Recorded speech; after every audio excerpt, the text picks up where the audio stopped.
Hello, live And we're streamers. live. Live Stream, streamers. stream livers, live Stream, streamers. the streamers of the live or the living of the Yes, streams. yes. That is the next subgroup that we're going to run into reading Once Upon a Time at the End of the World. That's Oh Lord, the streamers of the live. the streamers of the live. Jeez. Yeah, boy, I have some thoughts about that issue. Okay. I look forward to that conversation. It's a pretty short conversation. It's a short one. And Yeah, that happened. I can be rather succinct about that book. Well, no, about that issue, I'll say. Right. I still have fond memories of the first chapter. Yes, I do too. I do as well. Do very, very much so.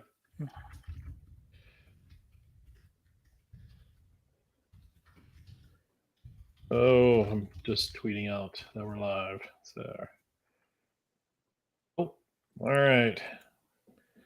Are you ready to get this show on the road? I am ready. Alrighty. And I shall count us down. 3, 2, 1. Hey, everybody. Welcome back to Boom Addiction. This is episode 102. I am one of your co-hosts, Chris Barton, and with me, as always, Mr. Ed Moore. Ed, how are you, sir? I am, yes, I am here. It is Monday after a too short weekend. So, yes. and just so everybody knows, Doug's here too. Wow. Hey, Doug. I'm doing quite well, showed up sir. for the 7 o'clock showing. Hope you're doing well as well. Well as well. Because well squared. No, I don't know. Well squared. Well to the second. I don't know. So we have things to talk about. Last week, 101, we talked about 2 weeks worth of books, and I think it took all week for Ed and I to recover from that. That was harsh. There's a lot going on there. So we'll be talking about last week's books, the books that came out on the, what is it, the 23rd? Is that what it is? 22nd? Something like that? 24th? It'll be the 1st, so it'd be the 25th. If I put a calendar. Yeah, 25th. These will be the books that came out on October 25th. Yes. Wow. But we're also going to talk about previews, and we'll also throw an FOC here at the beginning. So we got a lot to talk about as well. So if you're new to the show, welcome. Hope all of you have a good time. Just chat away in the live chat. If you're listening to us after the fact, still thank you for checking us out. Again, we record live on our YouTube channel every Monday night at 7 p.m. So follow us on Twitter to get updates and links and stuff like that. We try and get those out sometime around lunch, Eastern Standard Time, I should say, 7 p.m. Eastern.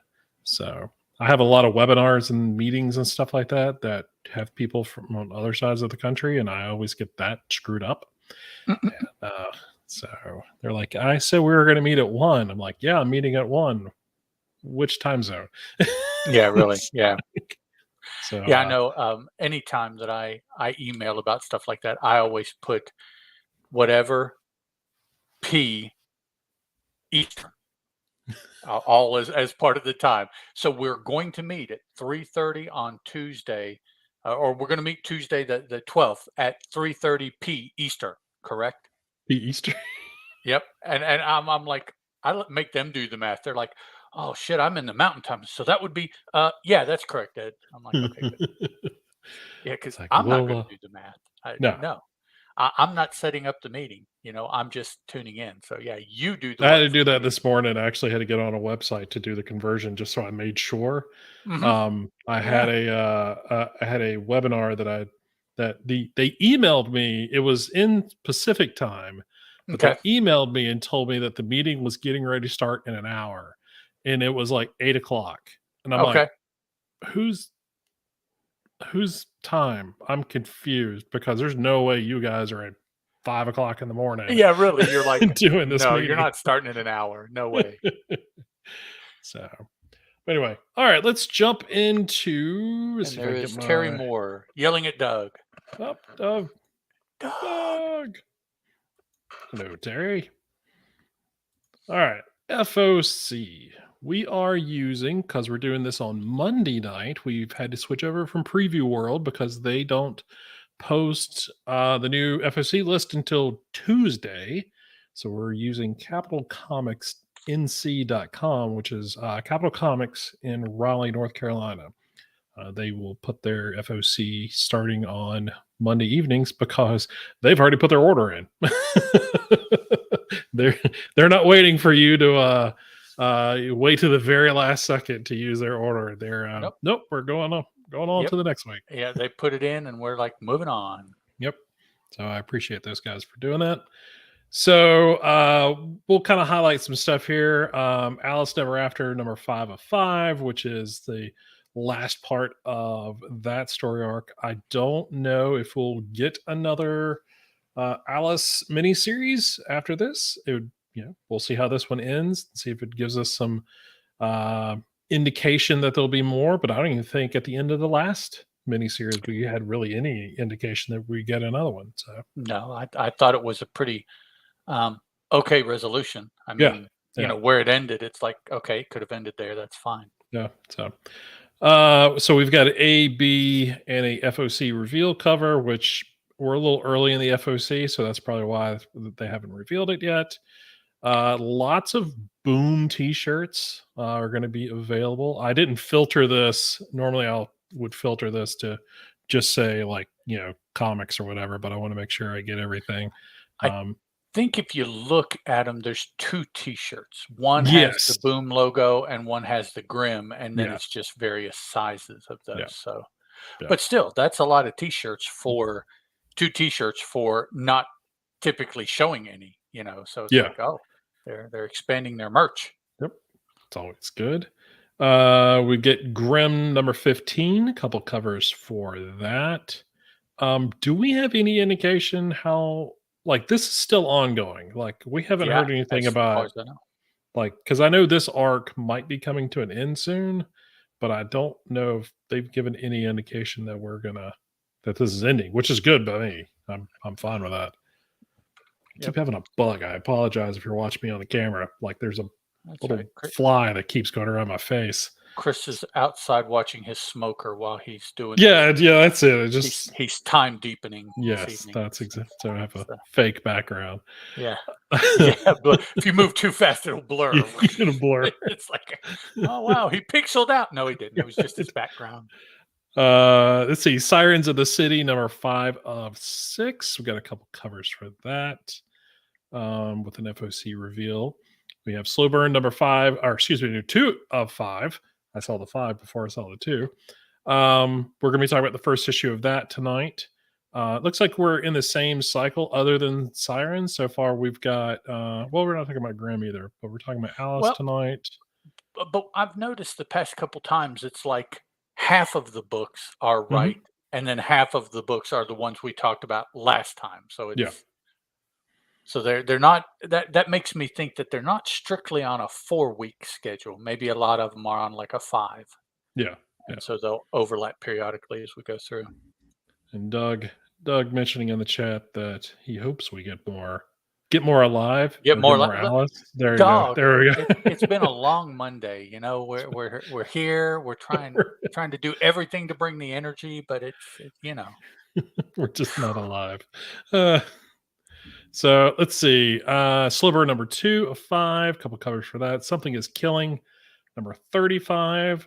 Just cranking out that series. There really hasn't been too much buffer there. I guess when we did get a little delay, Werther was just like cranking out. Yeah, he must have just been, while there was nothing coming out, he was like double dutying it. Yeah.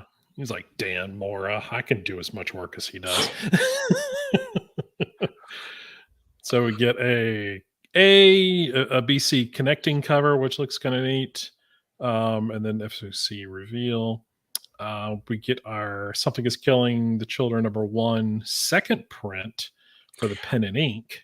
Let me throw out there this one half of the connecting cover for Something is Killing. I think the chainsaw would pull her pants down. It seems like it'd be heavy. Yes. Just throwing that at. I mean, the chainsaws I've wielded are they have some heft to them. Yeah. That two-stroke if she motor had is, like some like overalls or could like hang some it, really heavy maybe. duty Yeah, suspenders or something like that. maybe, but Yeah, but I don't that know. I does seem a little hefty.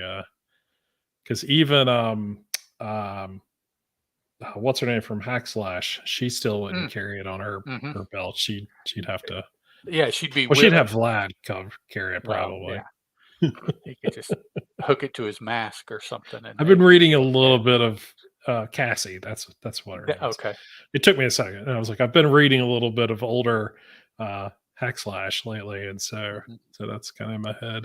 It's titanium Uh, sister, kind of like the new iPhone, titanium. yeah, I got you there. Yeah. Okay. yes, exactly. Let's Okay. Sorry. see. Yeah, you were talking about the pen and ink there Yeah, for so we something was got killing. second prints. I totally missed the announcement, or maybe we talked about it and I Uh, completely forgot. But yeah, I was kind of surprised when I saw I this second print. Yeah, I didn't hear anything about a second print. I don't think Yeah, I've seen anything about it, somebody's and going to pull up a clip of us. oh, here it is. Yeah. Here it is. Um, and I think this is the first of the pen and inks to get a second print. I think so. Yeah, so that's interesting. We got stuff of Nightmares Sleigh Ride #1 with a Francesco Francavilla cover, and then we got a couple more on that. I do like the book layout for cover C, the homage cover, Hmm. very much like a R.L. Stein book. Yeah, like his regular novels. Yeah.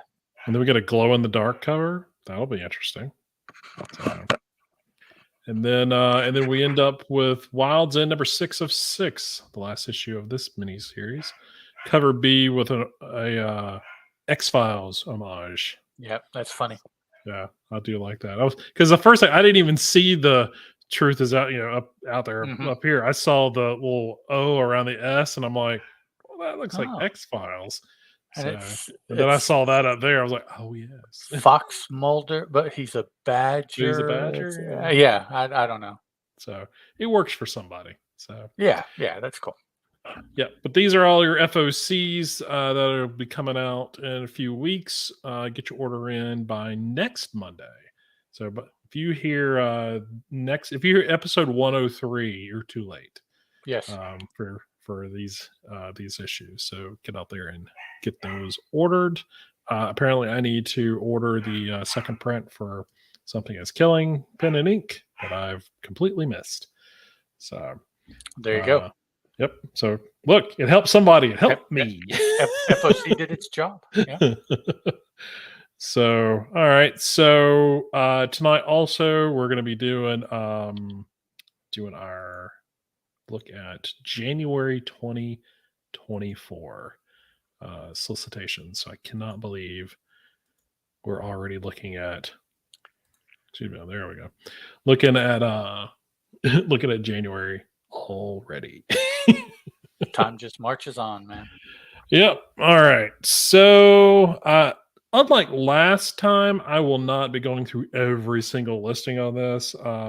I did get a note from a couple folks who are like, "Hey, we appreciate the highlights, but at the same time, we can read."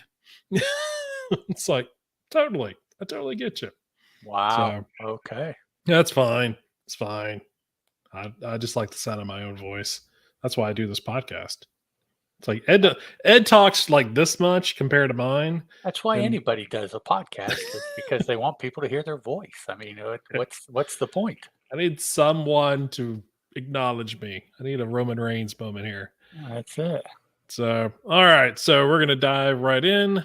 We're getting, so tonight we're going to be talking about Once Upon a Time at the End of the World, #10, which is the end of the second arc. So in January, we're going to get issue #11, which is the beginning of the third arc and final arc. And so we get Nick Dragotta, who's going to be doing the art, the interior art for this book for the last arc. So that'll be interesting. I like Nick's work. I am very curious, and I guess we'll talk about it when we talk about issue 10, where this arc picks up at. Is it going to fast forward to older, the the older couple that we see here on the cover? Well, We shall see. Let's see. Well, then we get previews for a couple covers. Mace. I don't need to see a naked Maceo. I feel like I've seen enough of that. Yeah. But old man Maceo. And then so we get a new series, Pine and Merrimack, number 1 of 5. This is written by Kyle Starks, illustrated by Fran Galen. Galan? Probably Galan, since it's got the umlaut there. Or not Okay. the umlaut, the inflection. Yeah. And so this will be a $4.99 cover price, 32 pages, out January 3rd. This is, if I zoom in, because my glasses are not magnifying glasses. After a lifetime of witnessing the worst that humanity has to offer, former homicide detective Leanna Kent has decided to put it all behind her, alongside with her husband Parker, a former professional MMA fighter, and an unofficial brawn to her brains. She's opening up a quiet little detective agency in a sleepy town on the corner of Pine and Merrimack. At first, the simple cases, this nook of the world has to offer exactly what she's looking for, but there's more to this quaint town than I'm gonna say Lina. Linnea. Linnea. That's what I need. My lead character Or to have a name that I'm gonna have to really work let's on to see. pronounce. His name was Linnaeus, so maybe it's Linnea. Oh, Lynette. Okay. Well, maybe I had it right earlier. I could possibly imagine, and then something truly sinister pulling the strings. Eisner nominated scribe Kyle Starks. I Hate This Place and Creepshow. He's joined by fan favorite artist Fran Galan, the amazing. Oh, yeah, that's right. That is where I've seen the art. Okay, for an unexpected detective tale. Excuse me. They worked on Amazing Spider-Man, so that's where. For an unexpected detective tale, perfect for readers of Reckless and Department of Truth. So this will be interesting. I am looking forward to this because it does seem, I'm assuming it's either going to go very supernatural or it's going to go very cultish or something. Just because the wording is like, sort of. I could go for like a good sort of straight up small town detective, Mace agency kind of. Right. Well, that's not really small town, but a detective show or series, and but the wording in that description sounds like it's going to be a little something else. So we shall see. But a couple covers here. The interior art I dig. Some interesting page layouts. Sort of almost movie intro sort of montage of their lives and stuff like that, which is kind of neat. It's a ton of like preview art in the preview catalog. So, and then we come up to House of Slaughter Pen and Ink number 1, which they announced about a week or two back. Another $6.99 cover price, black and white, obviously. 32 pages, out at the end of January on the 31st. So that'll be fun to check out. And then a couple of covers on that. We get the Berserker Bloodlines Volume 1 softcover, which will collect Poetry of Madness number 1 and Fallen Empire number 1. This will be a $19.99, 112 pages. Really, were those books that big? I mean, they were hefty, so. but I don't remember them being 60 pages long. Yeah, I don't think they were. So I think they must have some bonus in there. Yep, be neat. And then there's cover on that. Lots of previews. I remember us digging those issues. Mighty Morphin Power Rangers number 116, $4.99 cover price, 32 pages, out at the end of the month on the 24th. Continuing the Darkest Hour. And then we get, those are the highlighted books. Those are if you look in previews, they always give us the single page stuff. If you're watching us on YouTube, then obviously you see what I'm talking about. If you're listening to us on the podcast, hopefully you've seen a previews catalog at some point. Oh, come on. I say hopefully because you at least know what I'm talking about. Yeah. If you're like me and don't want to gets spoiled by too much, then you might want to stay away from previews. But Boom does a good job of not spoiling anything. But then the rest of it is your 2 per page, kind of just highlighting things. We get the Power Rangers Archive Book 2, which you talked about Book 1 last month. So they're cranking those out. This is all like the older stuff from Marvel and Tops, and let's see if it says exactly what. Yeah, it's Zeo Image, Turbo 1 and 2, mhm. Super Samurai 1 and 2, Paper Cuts Megaforce 1 and 2, Paper Cuts MMPR 1 and 2, Paper Cuts FCBD 2014, and some activity pages. Cool. So those are all from Valiant Image and Paper Cuts. Yep. Some good and that's stuff Paper there. Cuts with a Z, just in Yeah, case you guys are wondering. We get and then we get a special one-shot Power Rangers Unlimited, the Morphin Masters #1. This is I saw the $9.99 first. The price, it's a $7.99 cover price, $9.99 if you're a foil variant cover fan. And Boom does a lot of foil variants. A lot of people are doing them. Marvel and DC are doing them these days. Mhm. So that's out at the end. This is a tie-in for Darkest Hour.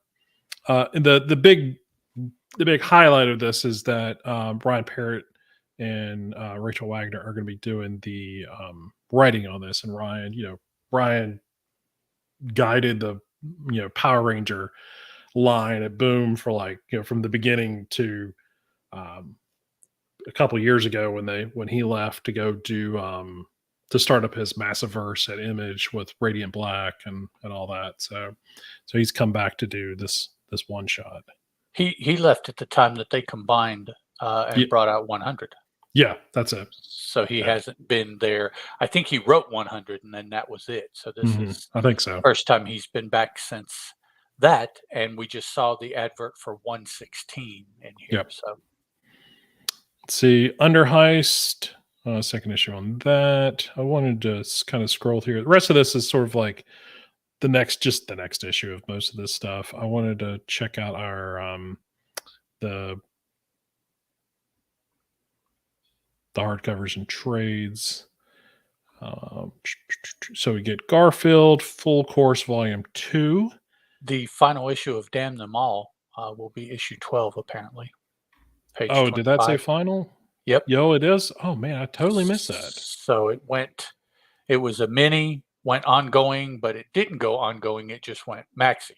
Yeah, what maxi. So we'll get 12 issues of that. So, well, I mean, what did we just read issue 10 last week or last episode? I think so. Was it 10?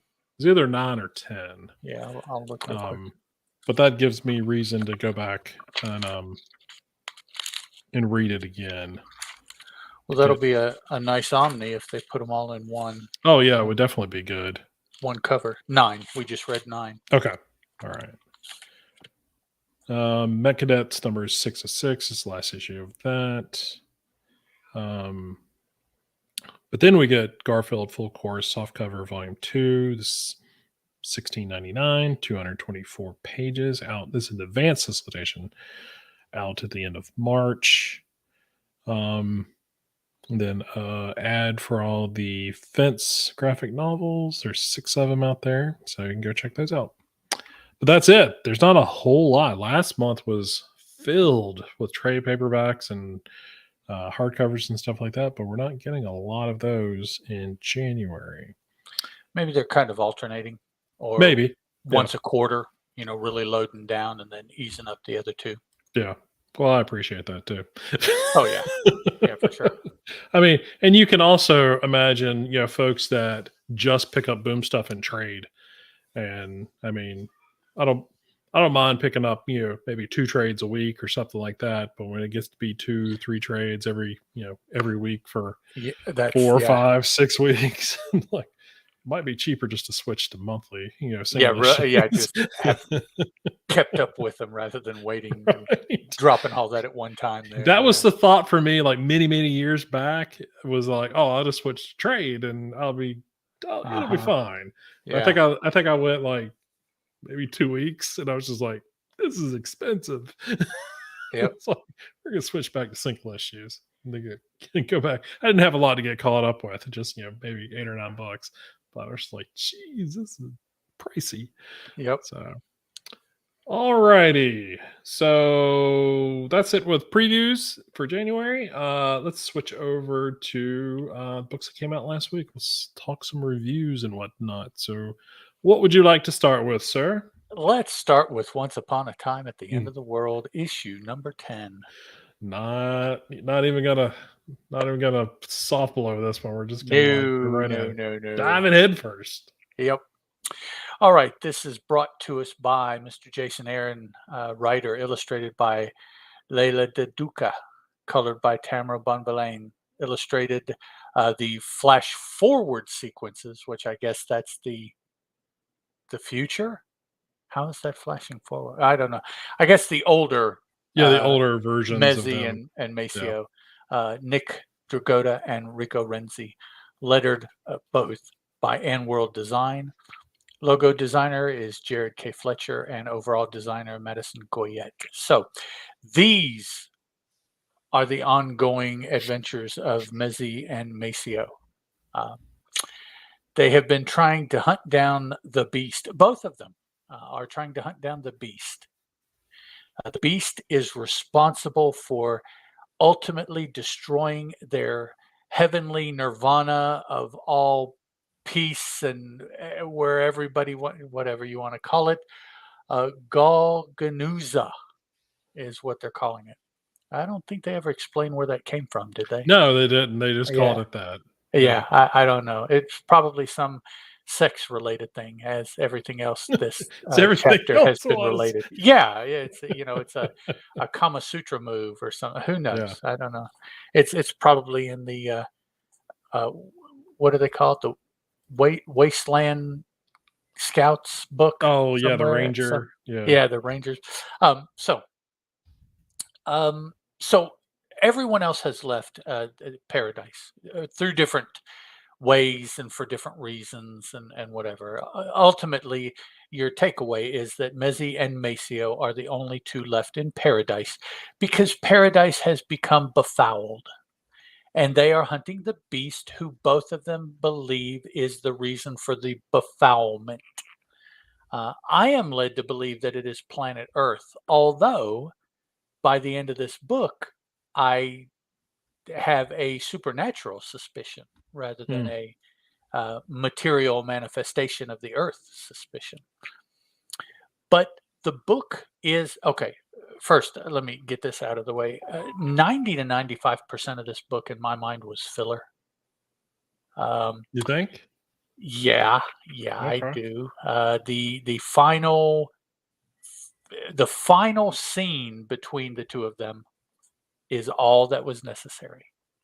Right. That was the continuation of the story. Everything before that was to get 5 issues so that it fits neatly in a trade. There's a word for that that gets thrown around nowadays. Whatever. That's what I believe happened. Um, I would imagine that if you went through these 5 issues and you took that stuff out, you'd probably have a really solid 3 Hmm. and maybe stretch it to 4, really stretching it to get 5. And I think this issue is the example of that. Yeah. I really felt that most of this was filler. The final scene, well, the final scene in this time, not the final scene between them, because that's a in the Yeah. future. That's an older Mezzi and Maceo scene. And you could put that in here, or you could start the next chapter with that, whichever. But the final scene in this time era that they're at here is that was obviously the culmination. I thought that was the culmination of the whole chapter. Hmm. You really didn't need that future Mezzi and Maceo scene in this book. I don't think Right. it would have been fine to open your next chapter. But they spent all but the last handful of pages chasing the beast. The interesting thing was that they constantly saw the beast because the beast, in one of them's mind, whomever your point of view is, was the other. Hmm. So Mezzi saw it as Maceo. Maceo saw it as Mezzi. Um, little bit different manifestations, I guess, due to the psyche of the individual. But Hmm. um, so they the final confrontation occurred, but at that same point, uh, Eden was finally sundered, and the earth could not bear it anymore, and so literally the earth opened up and sucked in their paradise, leaving Mezzi and Maceo. Now here is where I was wondering about a supernatural affliction. Boy, their minds sure did clear up awful quickly, didn't it? Yeah, I thought that, but a lot of Um, it is the exposure to the gas. That was what sure. was doing it, but Well, but it did seem to clear up awfully quick. Yes, he said he had cleared that up for the most part. he thought he did. Yes, Well, and okay, I I'll accept that. Yeah, it was because of whatever was coming up out of the big gash yeah, in the ground. Yeah, but still, it cleared up awful fast. oh yeah, for You sure. know, they are looking across the chasm, and interesting. It kind of caught me off guard that they both, or not they both, but they were each thrown to opposite sides of the chasm that opened up, Yeah, and so they are no longer together. They're asunder, if you will, and they perfectly clear-headed. They saw each other across the chasm. They knew exactly who it was. There hmm, was no, well, there's the beast. I missed him or anything. I mean, it was clear as day. They knew what had happened. They knew what they were doing. They knew who they were seeing. So I just thought, well, that's well convenient. convenient.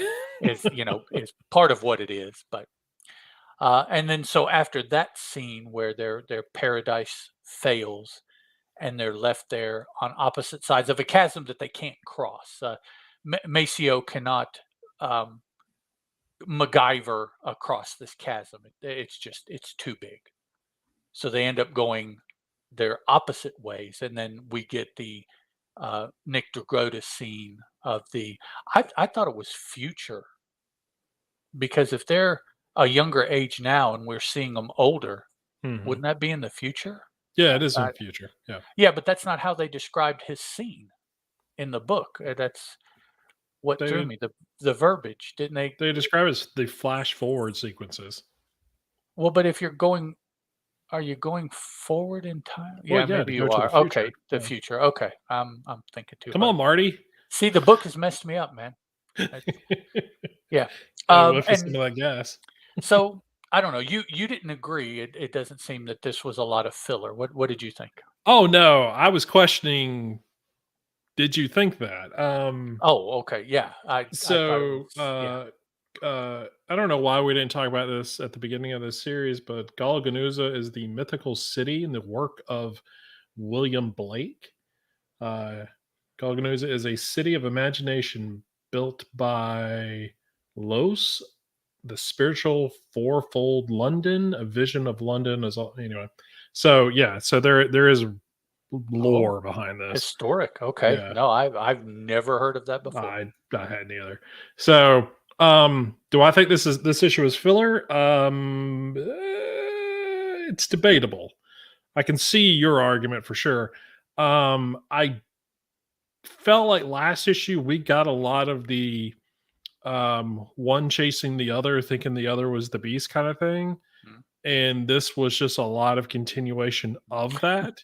Yes. And so I didn't feel any of that was necessary other than it needed more space to put the dialogue or the narration behind it. Because there wasn't a whole lot to it, but it was sort of spaced out enough. I mean, yeah, I do feel like 5 issues was a stretch here. Um, the point of it, getting that they had been so all of this had riled them up and had literally been gassed to think that the other was the reason for the failure, for the destruction of this city of hope and love that they had created at the end of the world. um they needed somebody to blame for it, and so they were blaming each other. um, and then when it all sort of fell into the earth, like you said, they really clear things up. I like the ending of this issue, as far as them standing across the chasm and realizing, oh crap, we've been chasing each other. Well, how did this happen? Sort of this confusion that's happening between the two of them. I'd like these two characters. I've liked them the entire time. I just don't think this second arc was, I don't know what, I liked it at the beginning and here I am liking it a little bit at the end, not the arc itself, but just this issue. Um, you know, I don't know what happened in the second arc. I always feel like if I don't understand something, I need to go reread it just in one sitting, just to kind of take it all in and see, oh, maybe it was the gap of time in between issues and all the other stuff I got going on. I'm kind of forgetting things and things don't flow. I don't think that's going to be the case with this one, but we're going to give it a shot, between now and when issue 11 comes out. Um, I I like that we got the flash forward.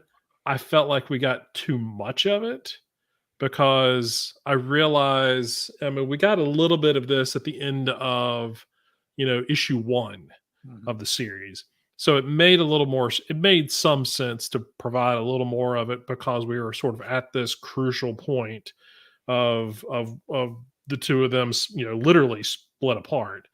Um, I don't I still don't understand in the flash forward scene why they're still so angry with one another based off of how they leave each other at the end of, we'll say, present time, quote unquote present time. Mhm. So I'm hoping we'll get some explanation in the third arc. Because Maceo is constantly without clothes and apparently without an arm at this point in the future. So we'll see. I mean, I'm really kind of hoping this lands it, with this arc, this third arc, because I really, really enjoyed that first arc a lot, Mhm. and I just feel like I'm hanging on by a thread here. So it's just like I want to enjoy this way more than I do. So, but yeah, yeah, not everything. You can't enjoy everything, unfortunately. Dang Yeah, it. it was it was entertaining. It was entertaining. Yeah, so we'll go there. All right. Let's talk about Slow Burn number one. Okay. This is written by Ollie Masters, illustrated by, oh Lord, why did I do that to myself? Uh, Uh, Hang on. Pierluigi Pierluigi Minotti. Minotte. Thank you. I just need one person. I still need Boom. If you're listening, I need one audio file that has everybody's name in it. Pronunciation guide. That would Pronunciation. be. I Either it mean, be from the creator themselves, or if Anthony just wants to sit down at his desk, or Ryan or whatever, and just wants yep. to spit it all out, that's fine too. I need it. I feel like I'm just abusing these people every time I try And and say their names. how about every time a new series comes out, they just attach a An little. audio file. Just a little to the media when they send out the media comics. Just a little says this month we have, and just go through the names. I'm just going to start reaching out to these people. Like, I'm sorry.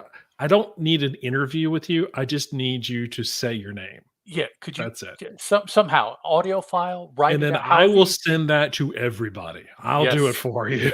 Yep. Because I am embarrassed that I mispronounce names as often as I do. Put it And out on I'm a little Twitter and irritated that other people do as well. So Sky Blue, and we will always yes. attach the explanation that PAK is not pack. Yes. Anyways, that's one of the few that I Yes, it still is. hear. I'm like, come on, people. Imagine being Greg Pak in his And life. well, yeah, what it Just must be like for him. Every convention, every every convention. There's appearance. at least three people. Oh, All right. no, I'm not going to sign this. Go. No. You figure asked out for my the wrong name, and you person. can. Yeah, he's not here. Yeah. Go away. When you go find Greg Pack, have him sign it. So anyway, Bring all him right, over. bring him over. Introduce me to You him. find Yeah. him. Let me know. But it says it's right here in the directory. It's like, Yeah. no, it's not here.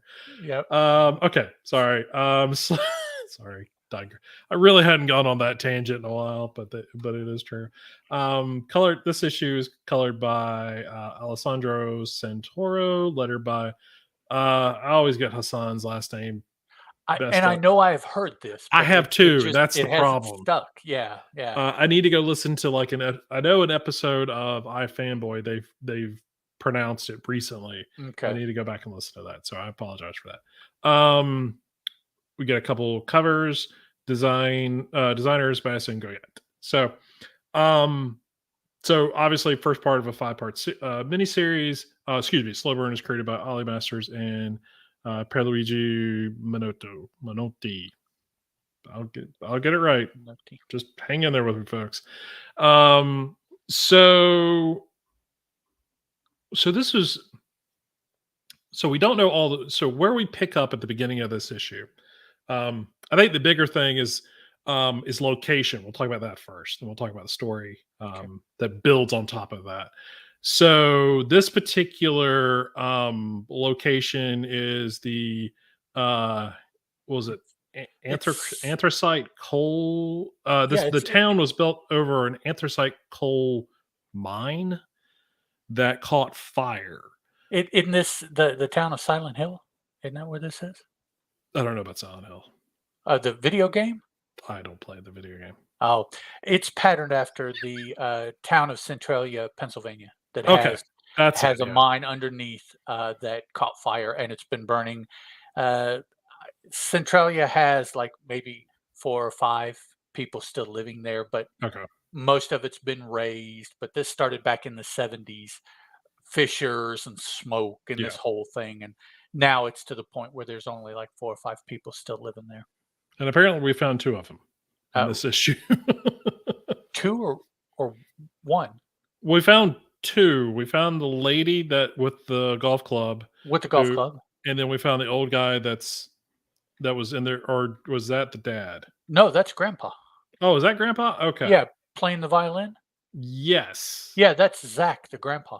Okay, all right. I misplaced that. Sorry, because he did kind of come out of the shadow. Well, yeah, really. So, but that's where this is located. So, our characters drive up to the town. The town is, as Ed was saying, decimated, falling apart. They even use the word that this place is decaying, that it's been dead for a long time. So what we have is sort of a linear story that has a lot of flashbacks. And so it takes me a while if there's not a clear indication of a flashback, then obviously it takes me a little bit to kind of get my head wrapped around what the story is. There is some color palette differences when there is a flashback, because some panel, I mean, like there's a page that's a 9-panel page that not every panel is in the present day. Some of it is in the past, and it's clearly indicated by the change of the color palette, which is great. Right. Yeah. So I appreciate that. So and it works really well with how the dialogue is, or how the narration is going in that sequence. So I'm all for that. So it's all good. But we are our lead character. What is her name again? Roxy. Roxy.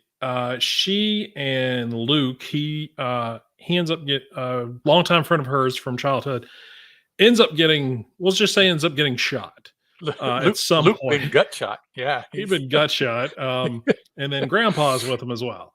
Right, and that's Luke's grandpa, and that's hers. Luke's granddad.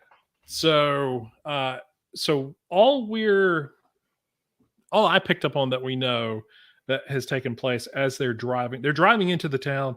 Luke's been shot. Grandpa's in the back, and Roxy's driving, and apparently doing a lot of cocaine along the way.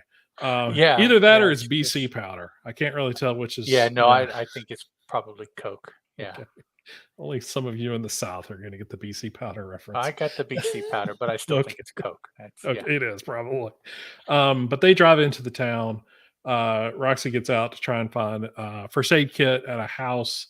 She breaks into it and then is attacked by one of the few people that are still living in this town. yeah. By the resident of the house, apparently. Yeah. She manages to pull her gun on her and subdue her and everything like that. So and then that kind of sets us up for where they are now. Now how they got here is part of what I guess the story is going to be unfolding for I us. think so. Yeah, For a reason or another, Roxy and Luke rob somebody. They think they're getting money, or they're not sure what they're getting, but they're under the impression that it's whatever it is, it's got value to it. It's a lot of value. right. They end up stealing a violin, a very expensive violin. Oh, come on, drop the name. What kind of Oh, violin is it? was it No, was it it's a Stradivarius. Stradivarius? I want to say Stratocaster for some reason. I was like, that's a Uh, guitar. I was gonna say, yeah, no, that's stringed. You're close, That's but close. yeah, I'm yeah. more of a That's guitar like guy, but that's a the violin yes. Stradivarius. So So they're obviously Roxy's very confused by this by this not what she she expected. and the lady in who she has tied up in the corner whose house they're in, she's like, you didn't even know what you're stealing. She's like, shut up. No, I don't. Well, and the funny thing is when this story opened for us, Roxy didn't know Oh yeah. what was in the Yeah. bag that they stole that has led up to all of these things happening, Yes. the people she's pissed off, all of this Yeah. until about halfway through the story that grandpa gets to rummaging and she's like, "That's what was in the bag?" Yeah, that was Yeah, the yeah, rev that was the look on her face is so oh, good. It's like she's pure like shock. and you think about it, all of this shit Oh that yeah. has gone on and it's like, and it's a violin? Yep. What? Yeah.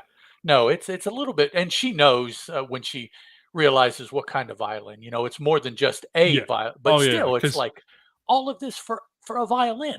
so the reason, so she knows it's worth a lot, like you said, because when she calls in, I guess whoever, we'll say just whoever hired her to do this, is calling about bringing them the violin Oh, and everything. And she was like, and we'll give you a few. What did he say? Just a few 100,000 or something like that. And she's like, this dude, this thing's worth oh, millions. What are you okay, doing? let's take a step back. Roxy and Luke knew exactly what they were doing. They did this on their own. Oh, is that it? I The thought they person were. she was speaking to is who she stole it from. Oh, that's right. Okay. I They were misread I guess that. they were transporting it and she found out and she's like, "Now is now this is our score." Yes. Okay, now I'm seeing And it. she Yeah. and so they knew they took it from what kind of surprised me is who they turn out to be, and then it's like, well, her and she is connected to this person, then they Yep. throw out the information about her mom and her Yep. brother, and then grandpa. I'm like, girl, I don't know what you think, but you are not getting away from this. No, This no, no, it no. no, there's too much going on there. So the interesting, and I'm sure the name of the series is Slow Burn. Obviously a play on the town. But I do think it is also a play on how the story unfolds. Could be, yeah. And so I'm very curious. I mean, we definitely know how we got here. How we're going to get here is a majority of what we're getting in the flashbacks and everything. Um, I guess we can go ahead and spoil Luke's injury is him getting shot is because of her. Yeah, she She did that. Everybody was supposed to stay in the car, Yeah. and when she was grabbing the bag out of the truck, she spun around and saw somebody, thought it was somebody coming at her.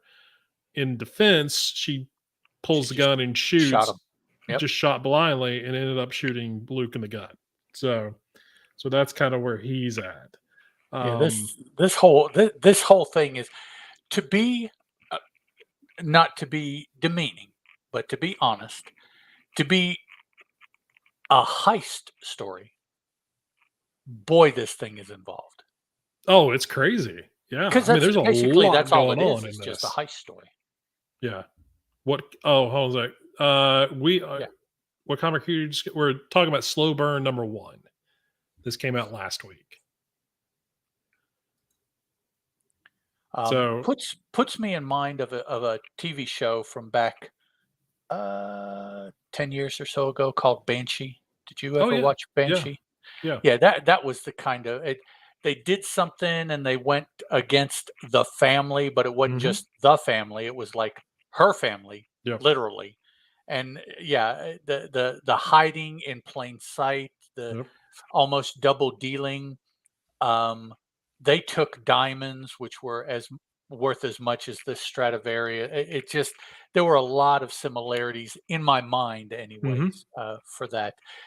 This, fortunately, didn't turn out to be quite as violent as Banshee was, but At least not yet. it's because Banshee was a TV show, and you had to do something to separate it from the other TV shows To at the time. spice it up. Yeah, Yeah, so I think I enjoy this. There, like you said, there's a lot going on. I can only imagine how this thing's going to sort of oh unfold man, as we go through. But it is, it's a good first issue. I mean, and it's what I'm hoping is a straight up sort of crime book, and nothing crazy is going to happen outside of it. Let it be just a pure crime book. yeah, and I think it will be just a street level, quote unquote, to use the same term there. Yeah, Ricardo. So haven't read it yet, but gives me vibes of something that would have come out on See, 2000s TV. see there, Early I aughts. was just Oh, talking you're about right Banshee, on that. so Yeah, it was yeah. right There on. was just something about it that just had that same sort of feel. Yep, Um, it's good stuff. or Justified, uh, kind of felt like that Yes. too, Yeah. with Boyd, Boy. Yes. All one of right. the all-time best characters, who had one of the best character arcs of any character you can think of on TV. Oh yeah. Yeah. To where he ended up by the end of that series. He started out as a white supremacist bombing churches Mm-hmm. in the very first episode, and Yep.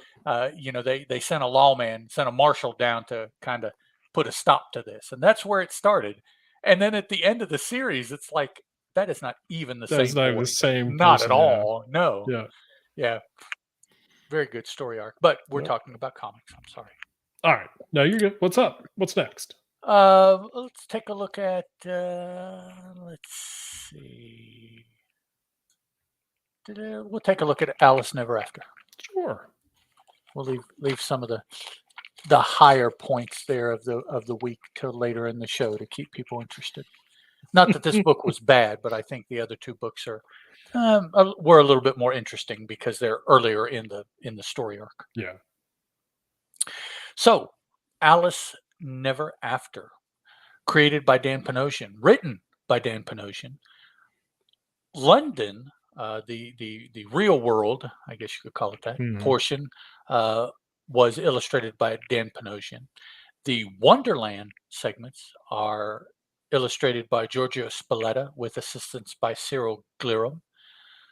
Both were colored by Francesco Segala with assistance from Gloria Martinelli, and they were lettered by Jeff Eichelberry. Cover by Dan. Sorry. Designer was Madison Goyette.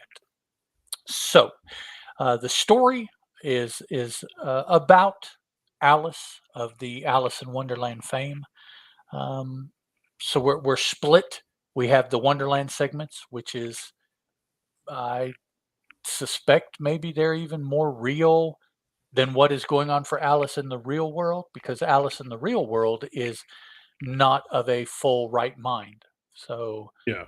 for her, Wonderland probably is what's going on, and the real world is a dream that she's swinging through. Mm-hmm. And if you've read the story, you'll get the reference, swinging Yeah. through. It was nice. I I was being appreciate that. clever. Yeah, that's so in Wonderland, all of her minions, and in this very first page, we have pretty much all of her minions. Nope, Cheshire Cat is there too. Yeah. Yep. So they're trying to get her married because being a queen, the queen's got to have a king. She currently doesn't have a king, although she does have. We found out last.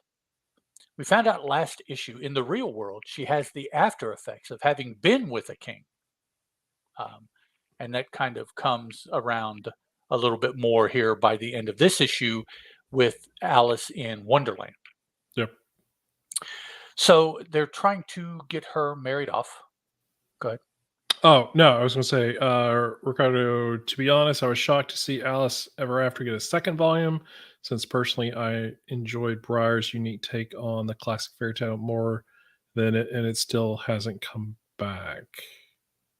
Breyer's unique take? Not sure. Yeah, Richelieu. Yeah, fill us in on what you mean there. Yeah, give us the 411 on Breyer's unique take. If Yeah. that's not a misspelling, I'm not sure I'm familiar. Yeah. So they're all trying to.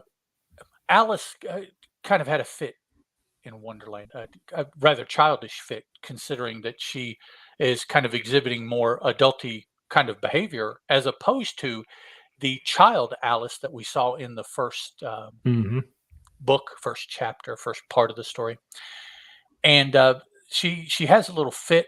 She goes around eating everything, and if you're familiar with the story, that definitely could be problematic because every time you turned around, there were things with little "eat me" tags on them, and Yeah. they made her grow, made her shrink, Yep. made her do all of these different magical, mystical things. And so all of her people, they're all fussing over her and everything, and finally she comes to and decides that actually here we see the first indication of her real world condition affecting her in Wonderland, and that is the fact that Alice is pregnant, um, not of her full faculties in the real world. She still has wound up pregnant, and you kind of could put that together if you read the first book. Mm-hmm. Kind of nothing really told you anything, but you could just see where, uh, pun intended, you could insert a fact like that into the story. So we're seeing that wasn't even worth a laugh. Come on, man. It was fine. Oh, what? It was Tough fine. audience. I gave you the Okay. swing. Oh, okay. All right. Yeah, you It did. was, Okay. I mean, All right. not all mine are winners too. Wow. It's a tough crowd of one. It is. I'm working the audience and I'm sweating up here, boy. It's yeah. You need to bring in more co-hosts to even it out. Yeah. even it out. Yeah. We've got one. We've got the okay. You decide. Yeah. There you go. We cut to the real world and we have a little a confrontation here between Alice's sister and her husband, and Alice's father and his current wife. Is a what do they call the rich men that would get a woman to have on his arm? She is his. Yeah, I thought there was a word for that. Maybe there's not. Yeah, okay, yeah, maybe that's it. Eye candy. Yeah.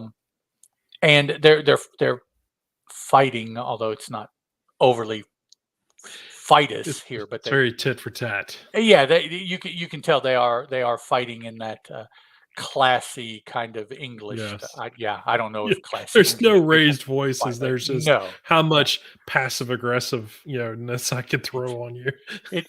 I almost expected some sort of weird Monty Python cartoon or something like that in this one scene here. It's like to break it up or something. But they're arguing over the possession for her own good of Alice, particularly now that she is pregnant. So the child will need to be taken care of by some number of these people because Alice won't be able to because she's crazy. She spends her day swinging in a swing. We see here, I guess, a little bit later on in the story. Or no, Yeah, she's at the it was beginning right of this. here. Yeah. Yeah. Okay. Um, yeah, I'm thinking of when her sister goes to talk to her. But yeah, Yeah. you see her in the swing here. So they're having a little discussion. We cut back to Wonderland. She is there. What has happened to her because she's pregnant is kind of funny, and her little minions trying to figure out the way to help Alice Oh, I love probably that. is even funnier Yeah. than what We happened should to get a Alice. spear. Yeah, I have arrows. Won't I have arrows work? No, arrows won't work. We need a spear. we need Yeah, a spear. it's just Like, funny stuff. subtle, man. And Subtle. and probably the most well, the most but to me, the most ironic thing that happened in that scene is that okay, Alice is pregnant, so her abdomen is distended like a balloon. Well, Hmm. if it's blown up like a balloon, that means she can float, right? Like a balloon Yep. would. So Alice is floating away. Well, her saving grace is a dodo that flies up and talks Right. her down. Okay, think about that a minute for everybody listening. A dodo. What are dodos best known for? Well, apparently not in Wonderland. So I like uh, the fact that she's conscious enough to know that that's not right. yeah, And she even points it out, and he's like, "Yep, nobody's ever told me that," and just and that was it. yep, keeps going with what he's doing. Briar Oh, was a Briar more. was a more adult take on Sleeping Beauty. Briar, yeah. I know Oh, what okay. Briar Yes. is. Okay, I know It was the Briar. other Yeah, yeah, Boom yeah, series. yeah. Briar. Gotcha, Okay. totally. Sorry about that. Alice Ever After got a second volume since personally I enjoyed Briar's unique take on it. Oh, okay. So I Yeah, guess the he's just saying reference that is, Briar hasn't had a sequel yet or but second this miniseries, did, but and this did, yeah. Briar was better Yeah. in his mind. Yeah, and Okay. there's various reasons for that. Obviously, sales are a big factor in that, but it's also of the creative team. If they just didn't, they told the story that they wanted to tell, and Mhm. they were done with it. So, Yeah, maybe they uh, didn't have a part 2 or yeah, maybe it's in the works, but they didn't have it ready, whereas yeah. Panosian, maybe he was a little bit further along just in case, Oh and yeah, when they yeah. approached him, he's like, "Oh, yeah, we got that." And he's right. Yeah, Okay. Briar being written by Christopher Cantwell. I mean, Cantwell is constantly writing stuff anyway. So, yeah, if it doesn't Yeah, fit sort of that's in right. his time slot as far as what he's got going on, I mean, I can imagine. He's a busy dude, yeah. He's a busy dude. So, but you're right. I would like to see more. There are a lot of these miniseries I'd like to see more of. Yep. But yeah, it's all about sales and time. Those are the big two factors. So to get, Alice in Wonderland, um, Alice in Wonderland, back down to the ground, we cut to the real world where we have a meeting between Alice and her sister Edith, and we see that, yeah, Alice is pretty much just she's just not there. No, Um, I'm not sure of the that sequ blank stare. Oh, It yeah. was just like, Well, and I think she's staring at that rabbit, oh, but she I'm not is. Yeah, so is that just a reference to Wonderland? I mean, is that what I'm under the impression that that's what it is. That okay, that she's she's not duping anybody in the real world. That she can't, or maybe she is, and uh, we're being duped as well. I But don't get that yeah, impression. I just think that that's a reference to her mind being in Wonderland and seeing the rabbit and just Okay. making the The association. white rabbit, somebody told her to follow the white rabbit. Ooh, there's There a you go. relatively deep cut movie reference if anybody out there doesn't get that. I feel like I No, know this one. uh, uh, um, it's a movie where there's real world and computer world Oh, Matrix. Yeah. at the very Why did beginning of I the forget first. that? It, well, I mean, unless you watched the first movie from the very beginning, you Oh, would I have did. missed it in the first 10 or 15 minutes. I Yeah, mean, that's, but it's probably been there's 20 years since I've watched that movie yeah, too. so there you go. Yeah, follow the white rabbit. And actually, I think all it was what? It was typed in words on his Yep. screen, and he Mhm. just said it as he was reading it, and that Yep. was the only reference. Then you saw it on her, and that was Mhm. it. There was no. Yep. So ultimately, Alice decides that, well, she decided last issue that she was okay marrying one character, and this character doesn't want to marry her, but she is convinced that this is the character she needs to marry. So Mhm. she goes off after being rescued, fortunately without the use of spears or arrows, to locate Yeah. this individual and convince him to marry her because she asked and he pretty much blew her off Mhm. last issue because he had a very important meeting or something like that. I forget. Maybe he says it differently each time, is why I can't remember exactly what he says. I'm late. I'm late for a very important date is from the animation, Mhm. but here he says it different ways. So she runs off to try to find him. Um, we cut back to the real world where her sister is talking to Doctor what's his name Madsen, uh, because Madsen says that he can help Alice, and Edith is trying to get from him what can be done to help Alice because the doctor was in large part responsible for where Alice is now as far as mentally. He messed with her a little bit. Yeah, slightly. And could it be that he is also the reason for her current condition? Oh, for sure. Yeah. I know she had Oh, kind of you mean the pregnancy? yeah, she had a Mm, boyfriend, but yeah. I mean, if he is this scuzzy, There's no uh, telling. yeah, it's I don't. It's not really been the story hasn't been directed that way, but in the real world, this person potentially could be responsible as well. Yeah. It's funny saying that talking about a comic book, but um, no juice for Edith coming from Dr. Madsen. Doesn't really get any satisfaction here. Now, uh, there's an upcoming scene in Wonderland, and then the next scene in Wonderland involves Alice, and Alice interacts with a character that is the Wonderland reflection of Edith's interaction with Dr. Madsen. Mhm. It's kind of these images that you'll see of a mirror that is placed horizontally, and you have something occurring on one side and the opposite upside down occurring on the other side of the mirror. That's kind of what was in my mind when I was seeing this. Oh, yeah. They happened probably at the same time, but when we went back to Wonderland, we had to catch up to Yeah. the point of that meeting in time. Yeah. Um, took me a minute. I was like, why is he being such a I don't get oh, the meat. Okay. And then yeah. Um so she's trying to find the white rabbit. She's running through the forest, interacting with a couple of her other minions. One of which is the dodo, who does a really good job, even though he's not supposed to be able to fly. He can run like nobody's business Oh, because he yeah. kept up with her, even better than one of the guards was able to keep up with her. So I liked that.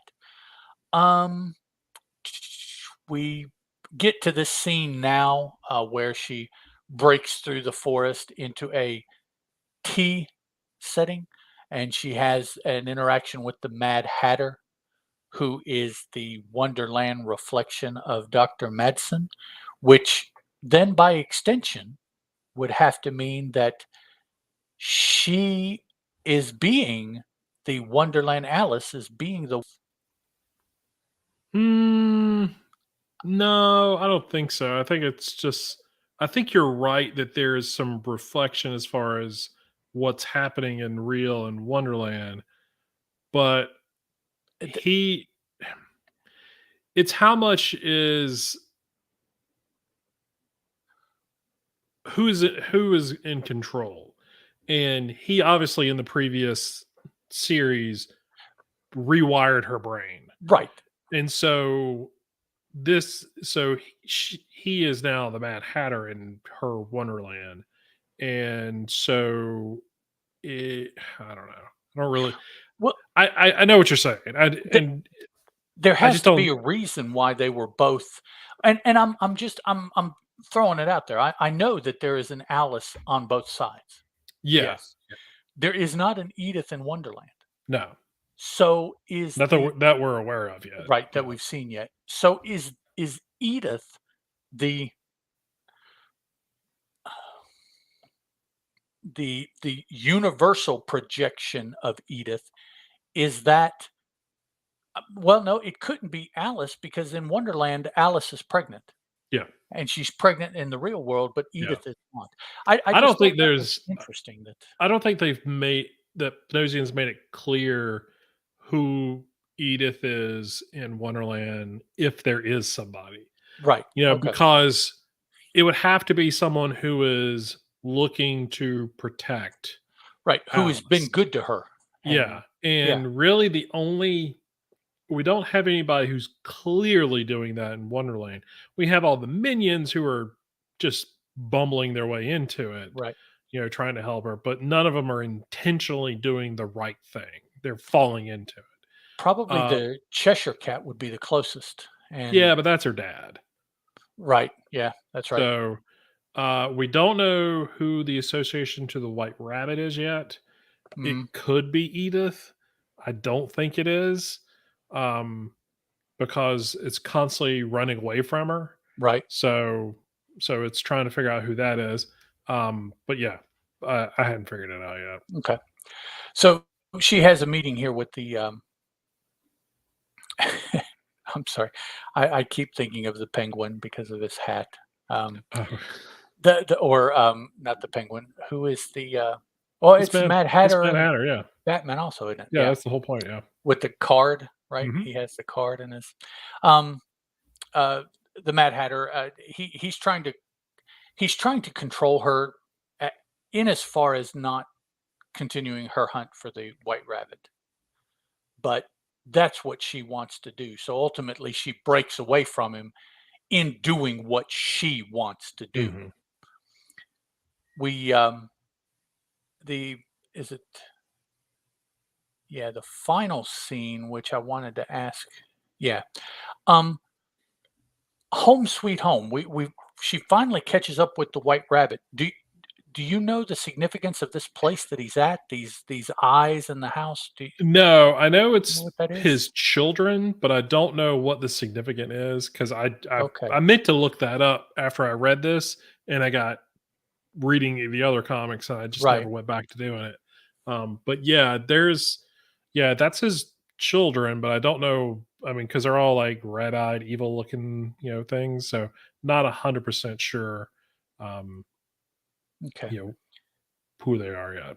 So she finally catches up with the White Rabbit outside this house, and he apologizes for whatever, for I running do like away. I can explain. Yeah, for the situation that he whatever it is. But behind him is a house made out of maybe like a giant mushroom or something like that. Mm, And through all of the portals in it, the windows and the doors, you see red eyes watching. yep, So that's where we will be when Alice picks up next month. yep. Pretty good issue. It's still like a really good visual storytelling book. I think there's a lot of I think some of the dialogue, um, I don't think all of it's I hate to say it, necessary. I think it's all necessary. But I think there's I don't know. It's a little bit much in times. Sometimes Okay. there's a lot of like the art is doing the storytelling.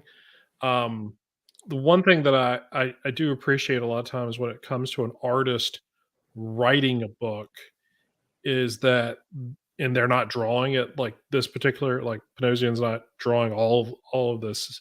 So he sort of knows as an artist, I need to give my artist some space Hmm. to do what he does best and allow the artist to do the storytelling. Obviously, the conflict, that like at the end of here when we have the conversation, the argument between Alice and the Mad Hatter, obviously we need all of that dialogue. We need all Right. that story to be told. I feel like there's some sequences in here of her trying to, argue with the Cheshire Cat. It's more supposed to be annoying. I mean, it's supposed to annoy her, so it annoys us as a reader and stuff like that. Sometimes I think some of that goes on a little too long, Okay. but I'm wondering, is it going on a little too long in order to annoy us as the Cheshire Cat, or these sort of nonsensical characters are supposed to be maddening her as well? So Right. I kind of look a little bit past that because of the type of story that's being told. If this was in another book, my opinion might be a little different, but I think it's sort of might be part of the storytelling.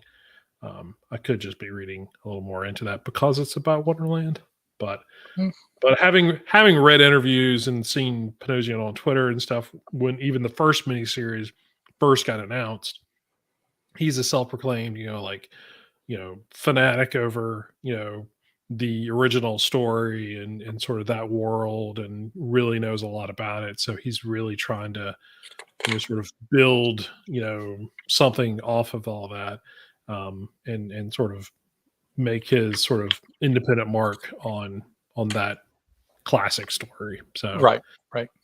but I do think this miniseries has been fun so far. But visually, I've really been enjoying the art in this miniseries a lot. Particularly, I guess, of the Wonderland side. I mean, both sides. I mean, especially the Wonderland side. I mean, I'm a huge Panosian fan as far as his art goes, and in really getting into the stuff that he writes now. I mean, this is what the third miniseries he's done at Boom, and he's done a couple other things at some other publishers.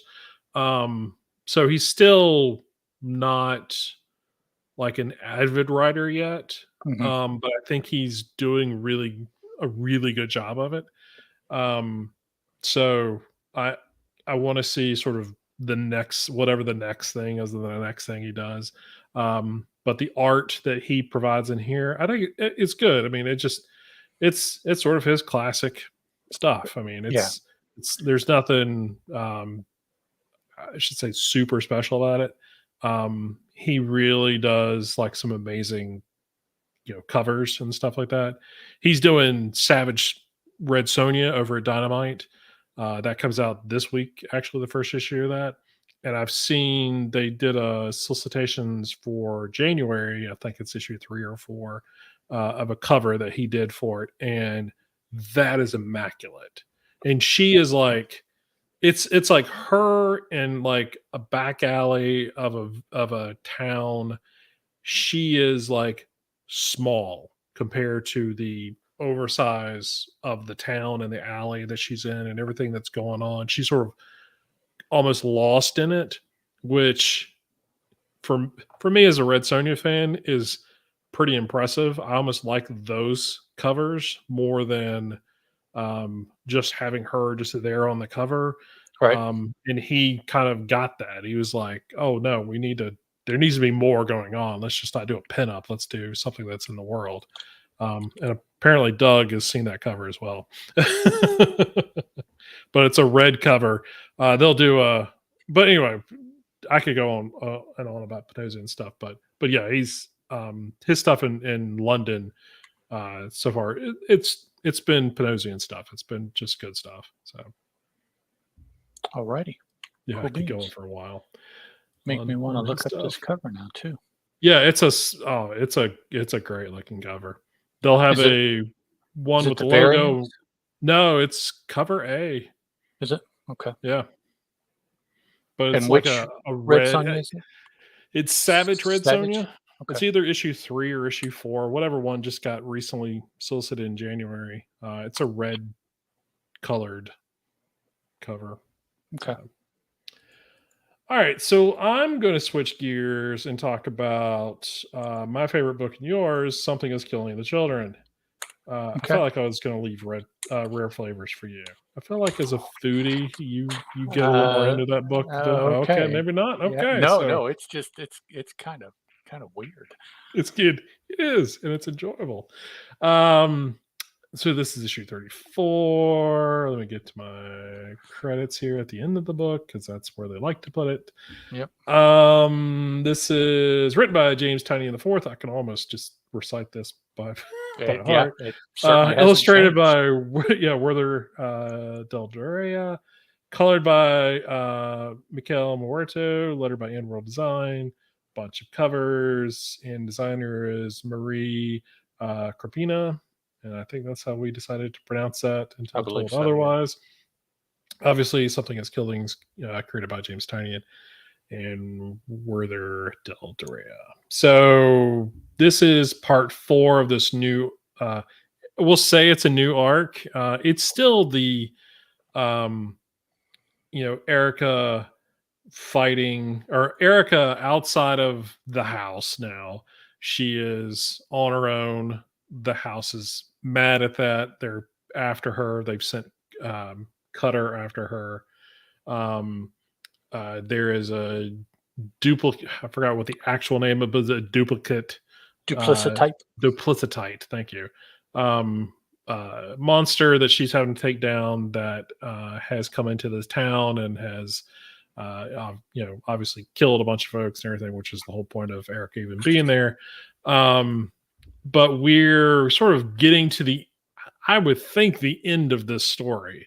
And there's multiple stories going on here at the same time. You've got the Duplicitite story, you've got the Cutter story, and then you have the overarching Erica's, life story and how she and the house are dealing with one another, we'll say. So last issue, Erica was, given some poison that she, if given to the Duplicitite, would kill it.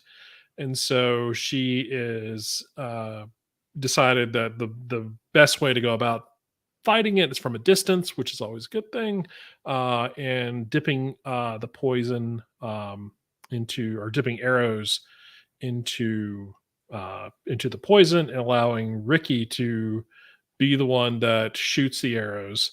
No, was it Ricky that was going to? Yeah, Ricky's the older girl. Ricky was going to shoot. Yeah, and they were leaving Gabby behind as the bait. This is the bait. She's the bait of this series, right? But she, not to be confused with Bait, who is in another series, and completely different. Gabby is a big old loudmouth. She is not afraid to give you her opinion, which I'm really hoping Gabby just sort of stays in this book. She's been a good character. So that's kind of where we're at, where everybody's sort of setting up. This is building to the climax of the story, at least in our mind, or at least in my mind, it is.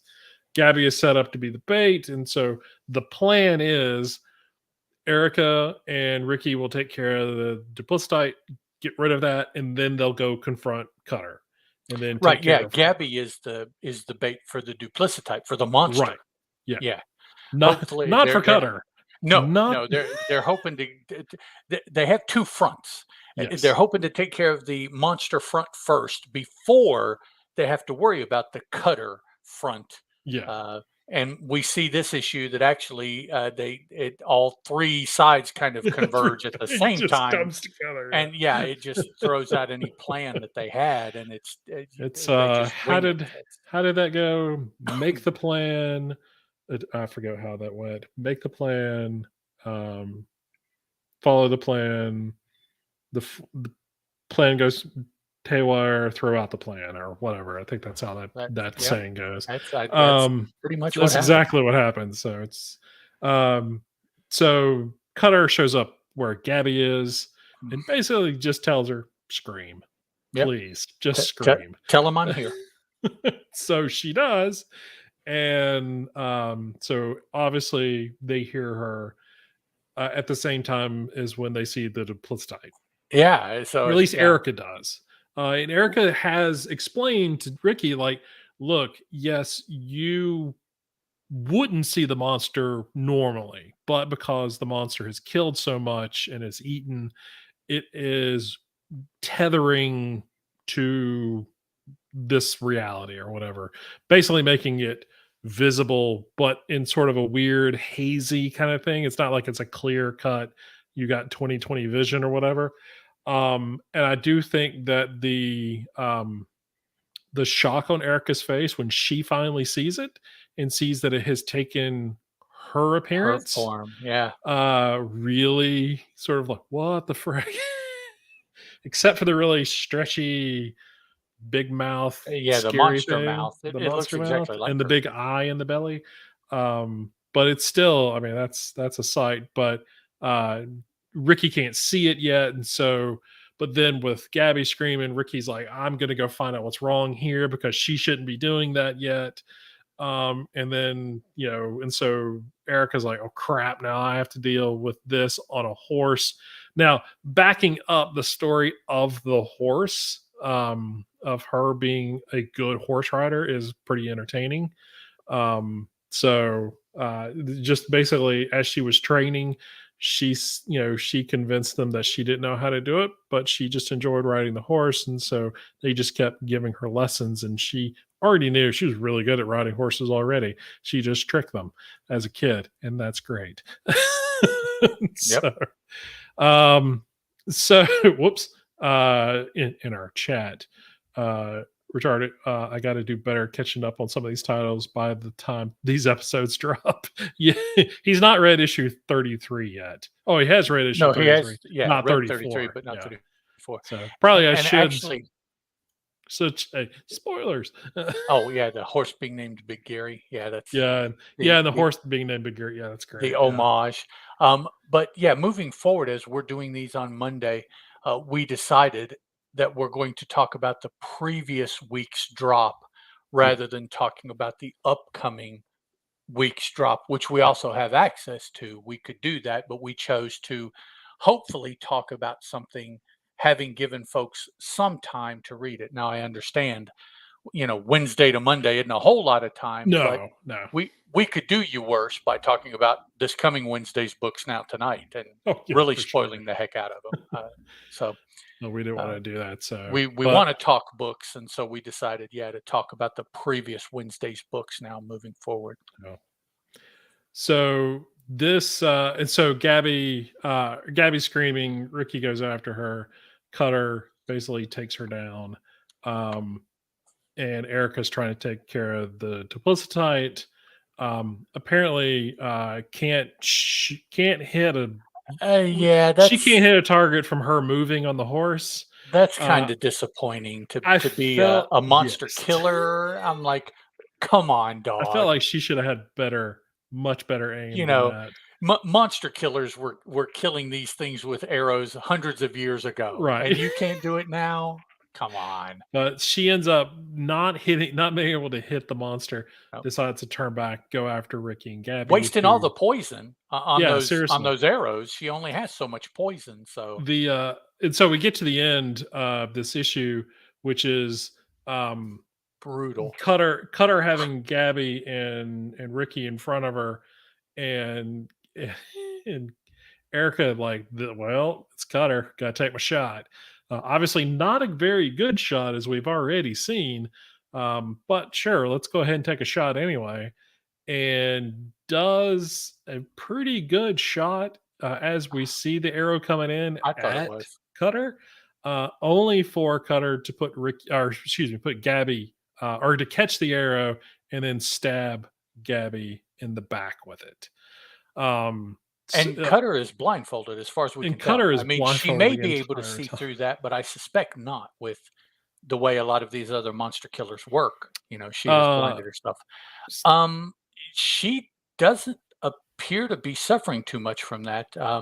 Her arm is wrapped, but it's yeah, it's just wrapped in a bandage. It's not anything. It's not splinted.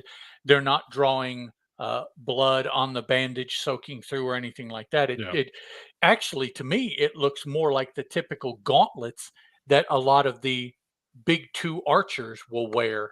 yeah, If you want to think about how it is, she just has it on the one arm, but it is the same location and shape of gauntlets that the typical big two archers will wear in Yep. their books. So, which I thought was apropos in that she's running around on a horse shooting arrows.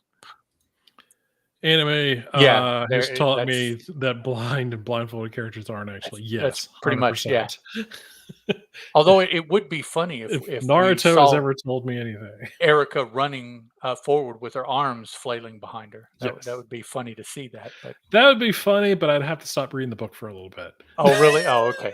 Yeah, Like, they haven't it's a done little that. much. So, I oh well, appreciate it, but it's a little much.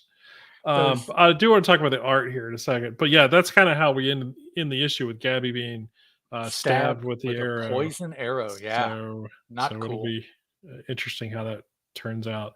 I do. I want to point out because it was really apparent to me Is it going to that turn out like the Caddyshack, where he was hit with a poison arrow in the butt? oh god, yeah, you're gonna suck the poison out. Yeah. If I pull out the arrow.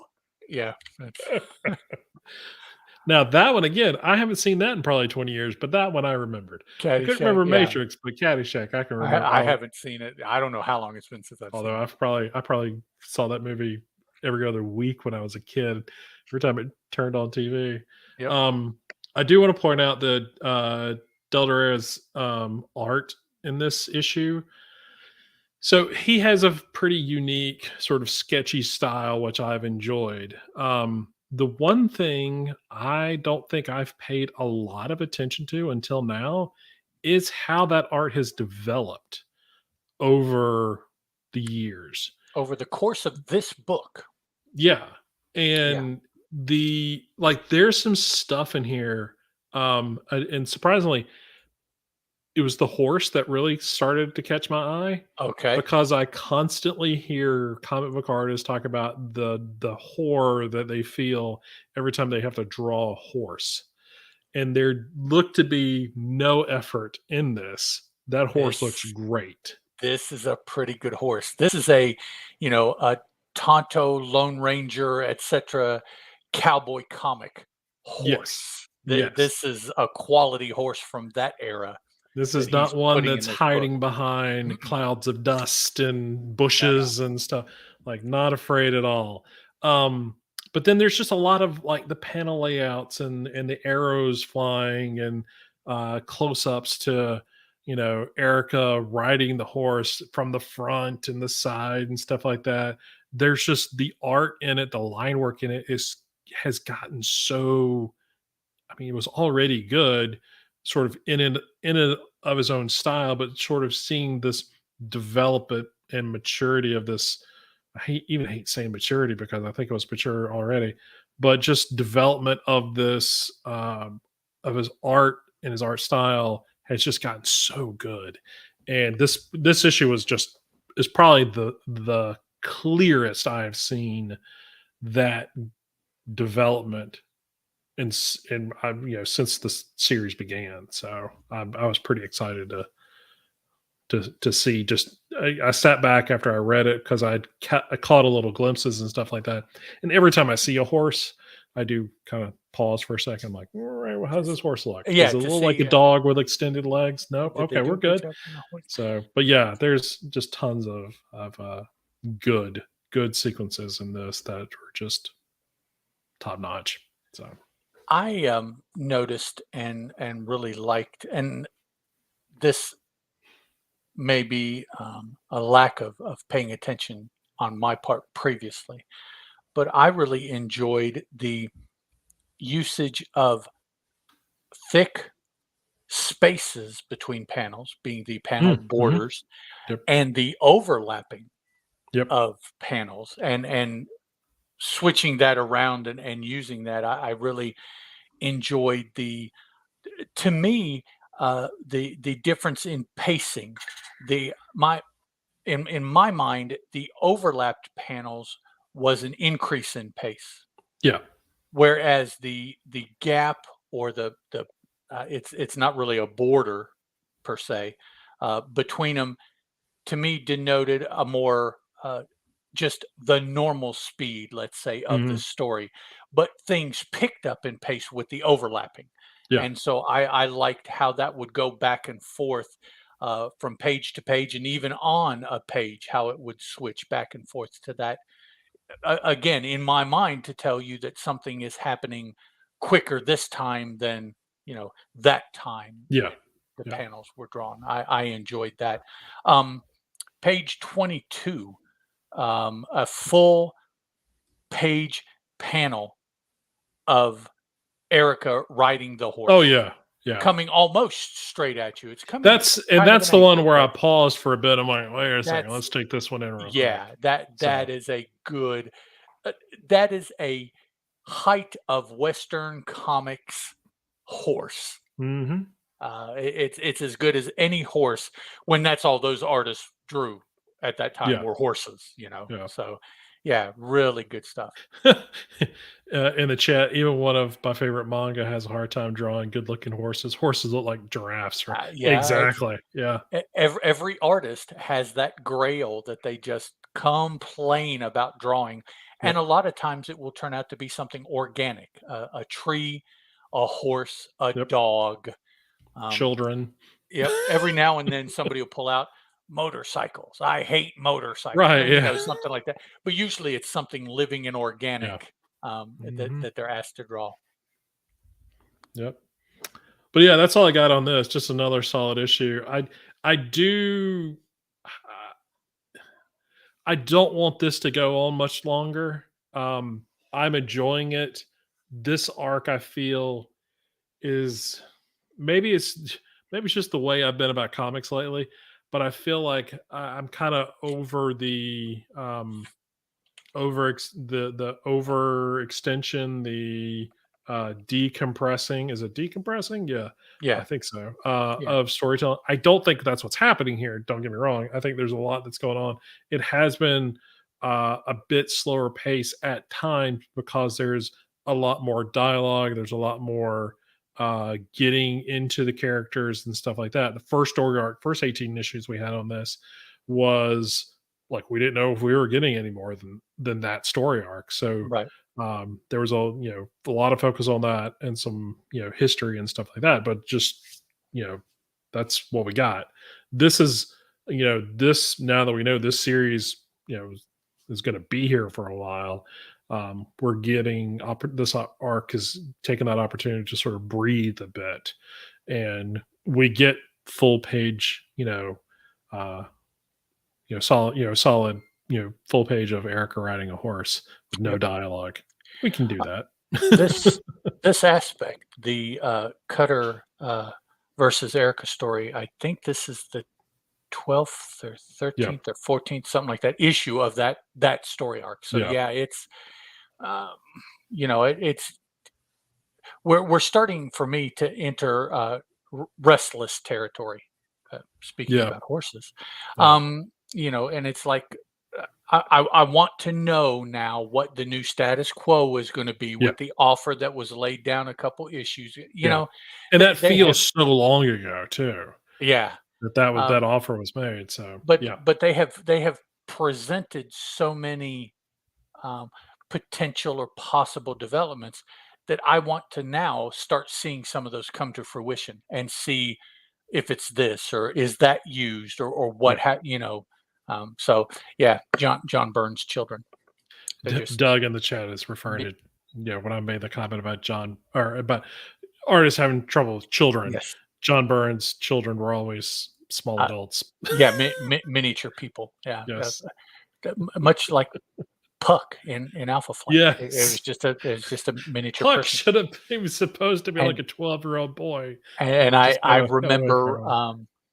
Wanda and Vision's children in the West Coast Avengers or Yeah, Avengers West Coast, whichever it was at the time, yeah. that Byrne was drawing and Master Pandemonium, and it's like those those don't look like kids, but Those yeah, that's not right. That's not what yeah. it's supposed to be. So all Alright, right, let's move on to rare flavors. Rare Flavors, a really odd book.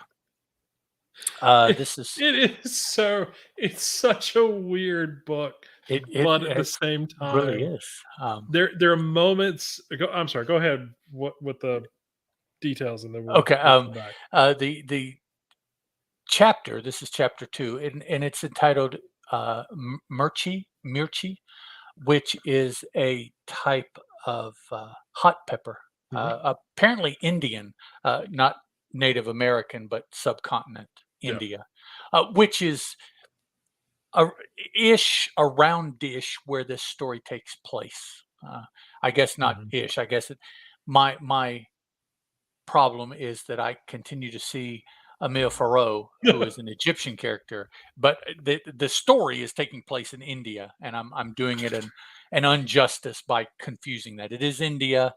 The characters are Indian. Their Indian traditions are what's being relayed, and I apologize. No slight intended. If I make some reference to Egypt, it's my own Right. issue that I'm having, not anything they're doing.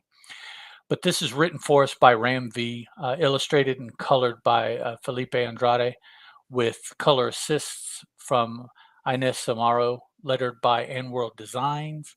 3 or 4 covers here with a design and logo design by Maria Krapina. And yeah, it's okay. These first 2 panels, okay, I'm like, is this a is this occurring in real world, or is this in some kind of Right. melty, squishy world, or what? What am I seeing here? What am I And looking at? it's yeah, it's just the affectation of the artwork itself. It's not. Yeah. It's it's an extension of the I guess the um, almost fantasy like elements of the story. Mhm. It's very real world set. We're in the middle of a desert. We find out, and we open with a couple characters speaking, and perhaps someone else will know what this language is just from what is written. I had no idea, but it is being translated for us by a omniscient narrator. Uh, we have Ruben, who is our large in charge uh, protagonist. We have Mancy, who is his sidekick, who, as of the first issue, is filming Ruben's exploits for a autobiographic film. Although I was kind of under the impression in this issue that the dude was taking stills. Maybe that's just It did me. look like that at the time, yeah. Yeah. And then we open up this chapter with a third person who is a driver. So they're Ruben and Mancy, at the direction of Ruben, are being taken somewhere, and their uh, modern horse and buggy here has broken down. It's a big, looks like a big bus to me. Um, so not a Bluebird bus. We were always excited to get the Bluebirds in high school because they were the more modern buses. They were cooler. Um, with so Mancy and the driver are working to get the bus going, and it gives Ruben an opportunity to interact with us, the reader. And we go back in time again to a scene involving his mother. I believe his mother apparently was a rather pivotal person in his life. Um, the his propensity to want to cook and the cooking aspects of the story, I I think pretty accurately assume came from his mother. Now, Mhm. his chosen diet, I don't think actually came from his mother. That probably is a conscious choice that Reuben has made at some point in his life, and is marching forward with his chosen protein. We'll say We'll go with that, yeah. his chosen protein. He's very specific. So we're going back and forth with between the driver and Mansi. We see the introduction of Mirchi here in a couple panels, which, as I said, and actually we're told here by the narrator that it's originally it was a Portuguese chili that was brought to India from. Yeah, it was a Portuguese chili brought to India via South America on trade ships. So you work that out in the map in your head. Yep. Yeah. You'll be confused. Yeah. Uh, so we're being introduced to this chili, okay, in the middle of a desert while he is sitting on top of a bus that is broken down. I thought it was just curious timing that's was his chosen while away the time thoughts. In essence, that's what it is. He's having thoughts, and that's what we're seeing here. But they get the bus fixed. And they head off into the desert. We see that they are still being pursued by Dr. Dilshan and Dilkush. They are riding on a motorcycle in the middle of the day. Now, the bus, let's go back to the bus. The bus is just driving across the sand. There's no indication of where or Yeah. how, or it's just a big bus and it's just Magically knows where to driving go. through the desert. That's all we get.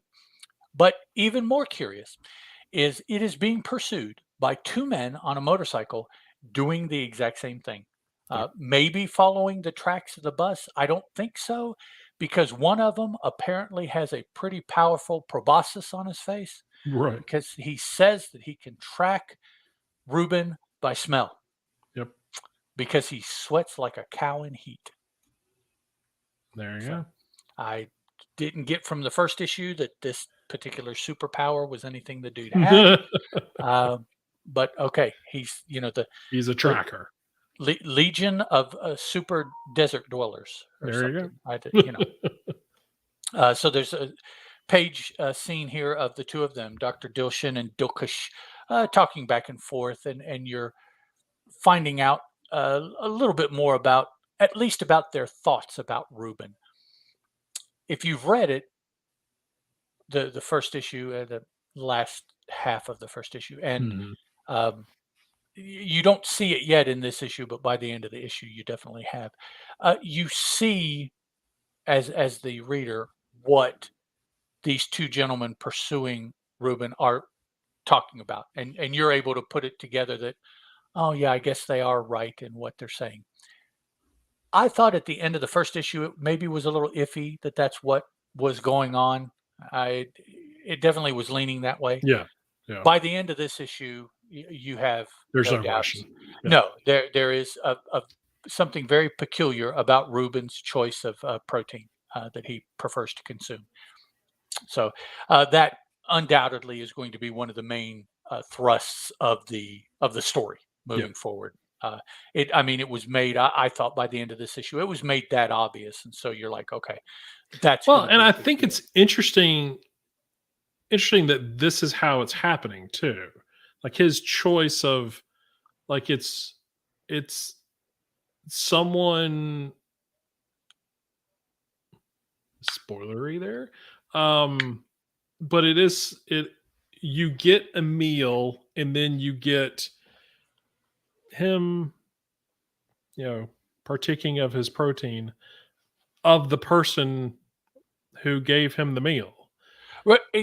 And it's so far the two people have been someone that he can be with just a little bit of witness directly connected to. Yeah. It's not, some person, a bum heaped up over by the door. No, he was there eyeball to eyeball. They had conversation. As you said, they are in some part responsible for, no pun intended, feeding him.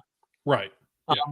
Yeah. So you're starting to see, what do they call it in police procedure? Modus operandi. Yes. There, you're starting to see that form quite a bit.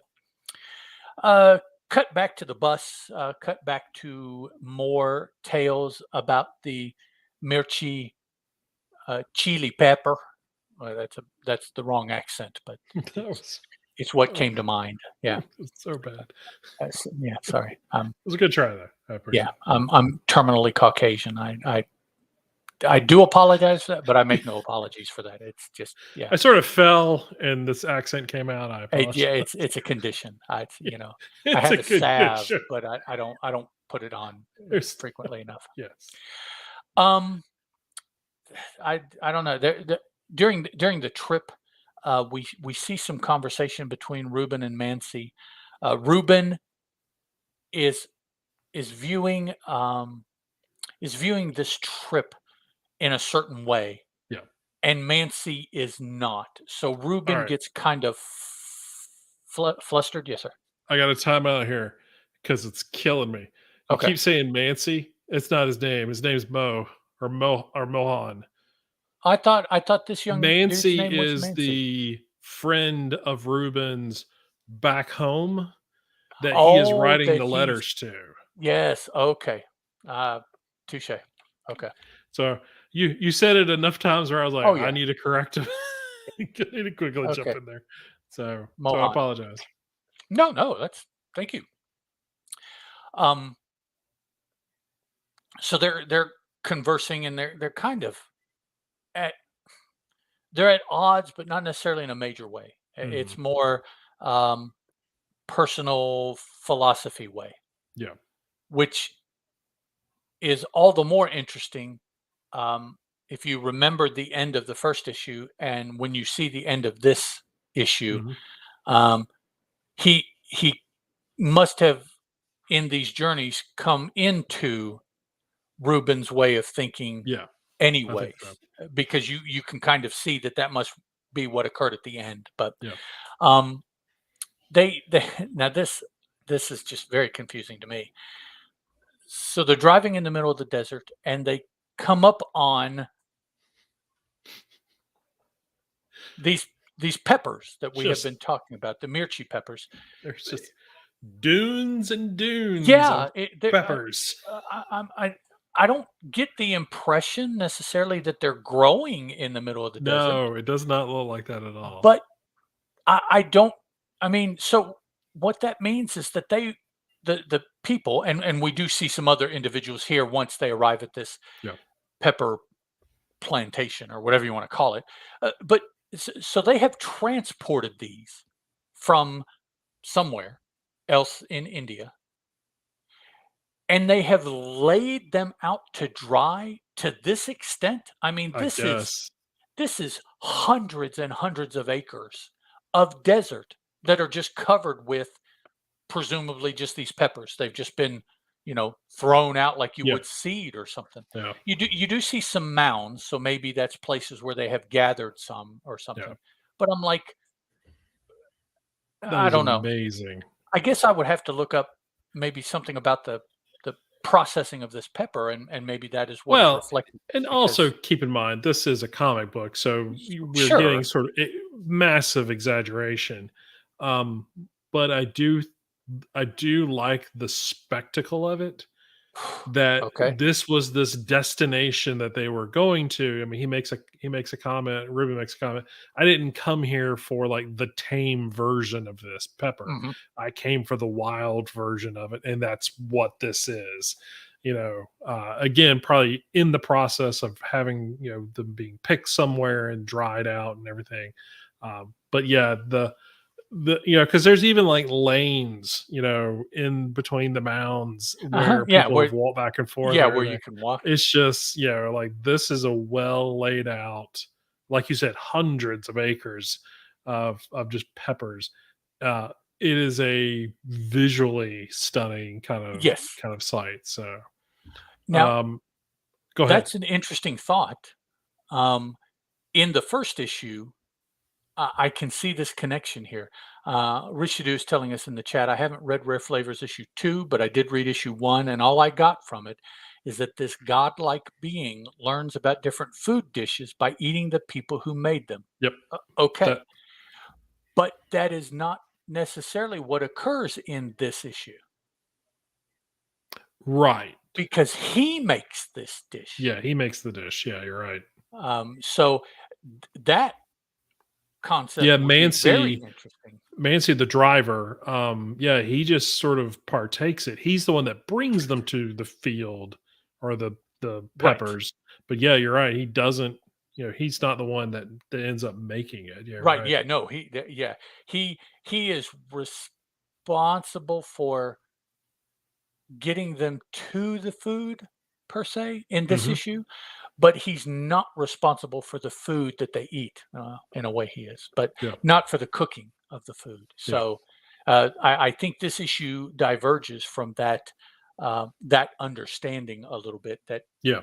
I can definitely see from having read the first issue. Oh, for sure. Yeah. And that's where I thought we were going with it. Hmm. Yeah. Okay. So Ruben and Mo are here in the middle of the pepper desert. We'll call it.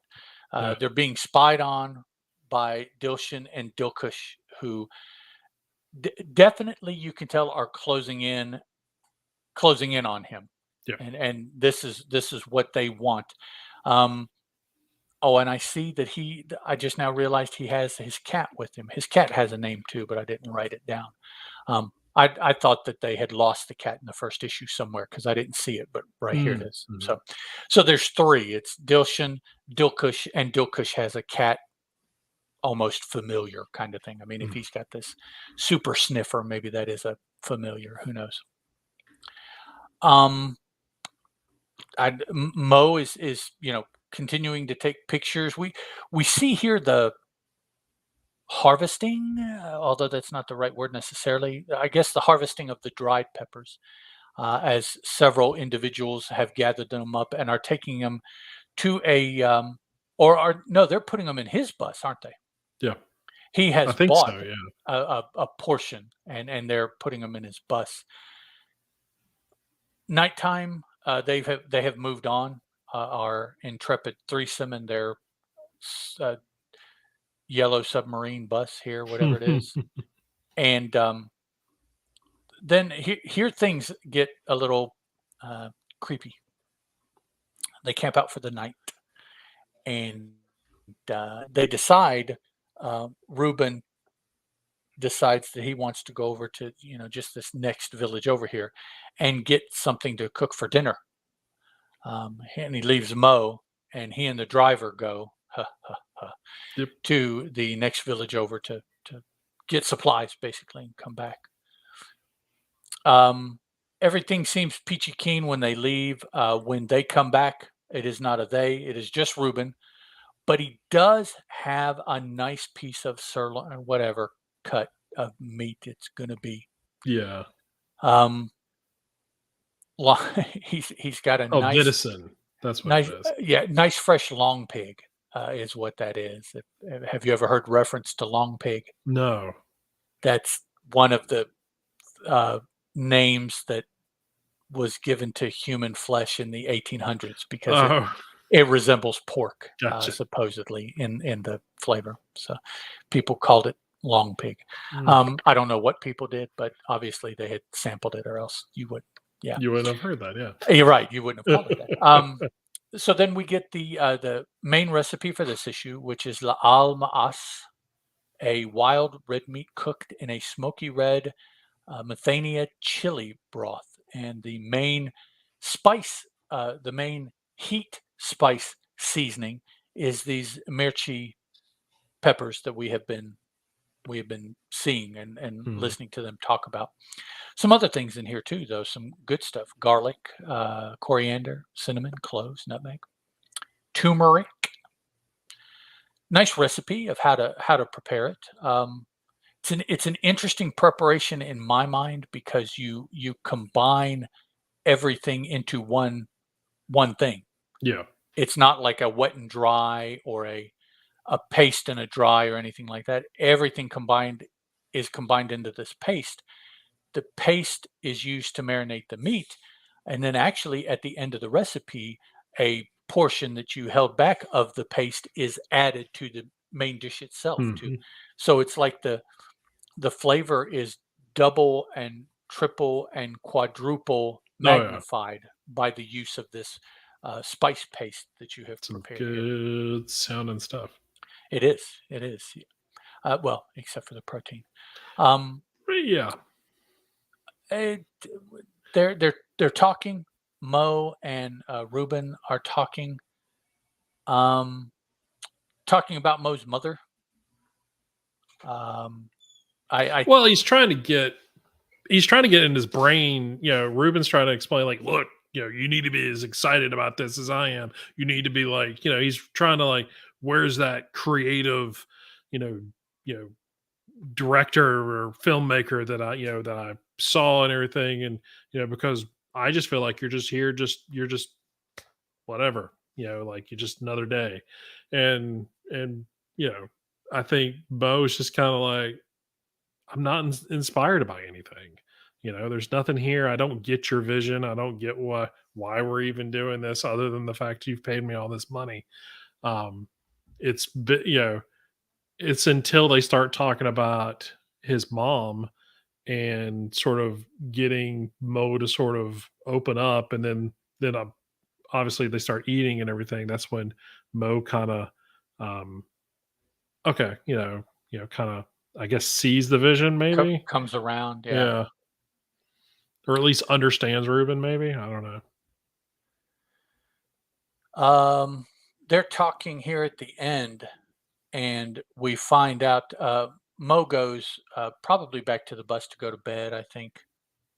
I've come to go clean up and get a drink. I think there's water in the lorry. So he heads on over to the bus, and we find out that this whole time, I guess because he's a deity, Reuben knew that they were being followed, Mhm. and he knew who these men were, and so they have come to do the deed, which is ultimately to kill Reuben. They're aware of what he did back in the uh, previous village when all of this started. They're aware of what he did to the driver because they find evidence of that. Yeah. We see Reuben waiting for him with a couple handfuls of the peppers that we've been talking about. He Mhm. uses that to escapes to the bus, jumps in, and he and Mo take off again. Do we want to talk about how quickly he moved for such a large man?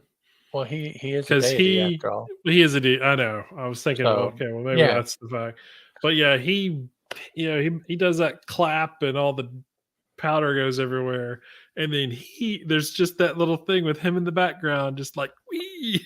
Yep. It Was in no time it seems he has jumped in the bus, leaving these yeah. two men. Yeah. It made me chuckle a little bit. I was just because it was like, it's time to get out. Let's go. And then the final two panels are food biopic related, Yeah, and we have a scene here of a probably an older Mo than what we're watching contemporaneously as we're yeah, reading the book. At the I believe they actually told us in the first issue at some sort of film festival or something yeah, like that, yeah. The where premiere this of this documentary. Yeah, of yeah, and with an still an open seat next to him. yeah. I'm curious because I didn't think about this, and I didn't go back to look in the last issue, but I'm assuming this is the same panel from the previous issue, where Mo's sitting there with the empty chair. The woman that is on the other side of the empty chair, I'm Mhm. wondering if that's Mancy. Um, okay, I mean, I guess it could be.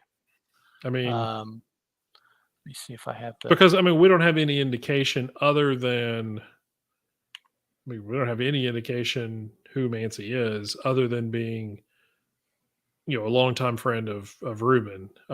Again, we have to go back to the first issue because he does do a bit of explanation of their past together and why Right. he had to leave and stuff like that with this letter that he's writing, Manzi. So I need to go Um, back and look, but this is the same female. It is not the exact same panel, no, okay, but it is the same female by dress. You can tell. okay, Um, and actually, the individual on the other side of him is the same individual as well. It looks like just in general, the audience is the same. It's just yeah. a little We're bit taking, later in the yeah. book. That's what I was gonna say. Yeah, a little bit later in the Mhm. documentary. Yeah, so which is Interesting. actually better than having like a cut and paste of that panel. Oh yeah, yeah. As yeah, people will change and shift and Yep, everything like that as you're portraying the time advancing and whatnot. yep. But yeah, very very curious as uh, comic books go, even Oh yeah, contemporary comic books. It's kind of an interesting deity, cannibalism, food, not just cannibalism, but food-based, like classy cannibalism. Yeah. Well, is it cannibalism because he's a deity? I would think it is. Isn't that, what do you call if He's you eat he's human just a beings? demon. It's really all he is. Okay. Well, I guess it wouldn't be cannibalism because he's not eating his own. Yeah. So Yeah. it's, yeah, But predation. it's still pretty gruesome. It's very different. And I do like at the end of this where he tells Mo, because he knows the other guys are listening. He just explains to him, he's like, "Hey, I've been meaning to tell you this. I'm a demon," and kind of goes through what his whole spiel is. And Mo's just like, "Pfft, whatever, man," and Okay, then man. walks off. Yeah, Yeah, I'm gonna go get a drink. There's some yeah, water in there. it's like It's like, whatever, well, and he's I like, told him. I told the guy. He doesn't care. He doesn't believe me. And they're like, because that's what they were going to do. They were going to, yeah, we'll just tell him and he'll believe us Right. and run away. And, Yeah, it's just tell like, him the truth, and it'll make all the difference. no, not really. Like, Uh, who's going to believe that? the So, truth is too extraordinary. It's, yeah. right. Nobody is gonna believe that Right. except these two men and Reuben. Yeah. And Rubio. So, but yeah, I do enjoy, I enjoy this series. This was a interesting issue. I can only assume that the remaining issues are going to be Oh yeah. somewhere along the same line. I don't think we're going to break form, other than maybe an explanation of where Ruben is. And it would just be funny if just Ruben was in the bathroom during all this. He just came out. He was too nervous, to see them to see Yeah. the actual documentary. I He think didn't want to see everybody's reaction. more to character would be that he is still making his rounds. And Yeah. so the final panel of the story would be to show him at some bistro somewhere, Yep. talking to somebody. It's like, well, that's what he does because he can. So Yep. he's just out there doing the same thing that he's always done. This Yep. is just one circuit of Yep. his rounds that we're seeing in the story. He's done it before, and it'll show us that he's doing the same thing after. That Yep. that would be interesting to end it that way. Yeah. Yeah. So we'll see. We'll see when we get there. So cool. That's it. Anything else before we get out of here? No, I don't think so. Cool. All right. If you want to come by and check us out, the website is comicaddiction.net or boomaddiction.com. Oh, hang on. I Oh, know what I want to do. sure. So that folks have a little bit of an idea. Next week, if all goes, we should be talking about Space Between #1, Hmm. potentially Buffy the Last Vampire Slayer, Mm, issue #4 from my co-host, yep. Ghost Lore issue #6, Ranger Academy issue #2. There are a couple hardcovers that come out next week, but we typically don't talk about those. Yeah. Mighty Morphin and Giant Days. So, Yeah. what is that? 1, 2, 3 issues? Going to be a short week. It'll be a short, yeah, yeah. Because Wow. because I've been reading the Last Vampire Slayer, so I'll talk about that a little bit. But we do But have a #1 in Space Between. So, yeah, so that'll probably be our long conversation. so Yeah, if anybody wants to try to read ahead and be ready, those are the books we should be looking at. Basically, it's what is coming out from Boom.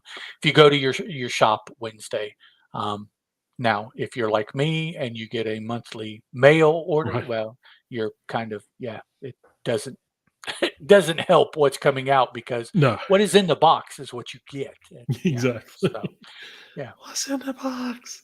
yep.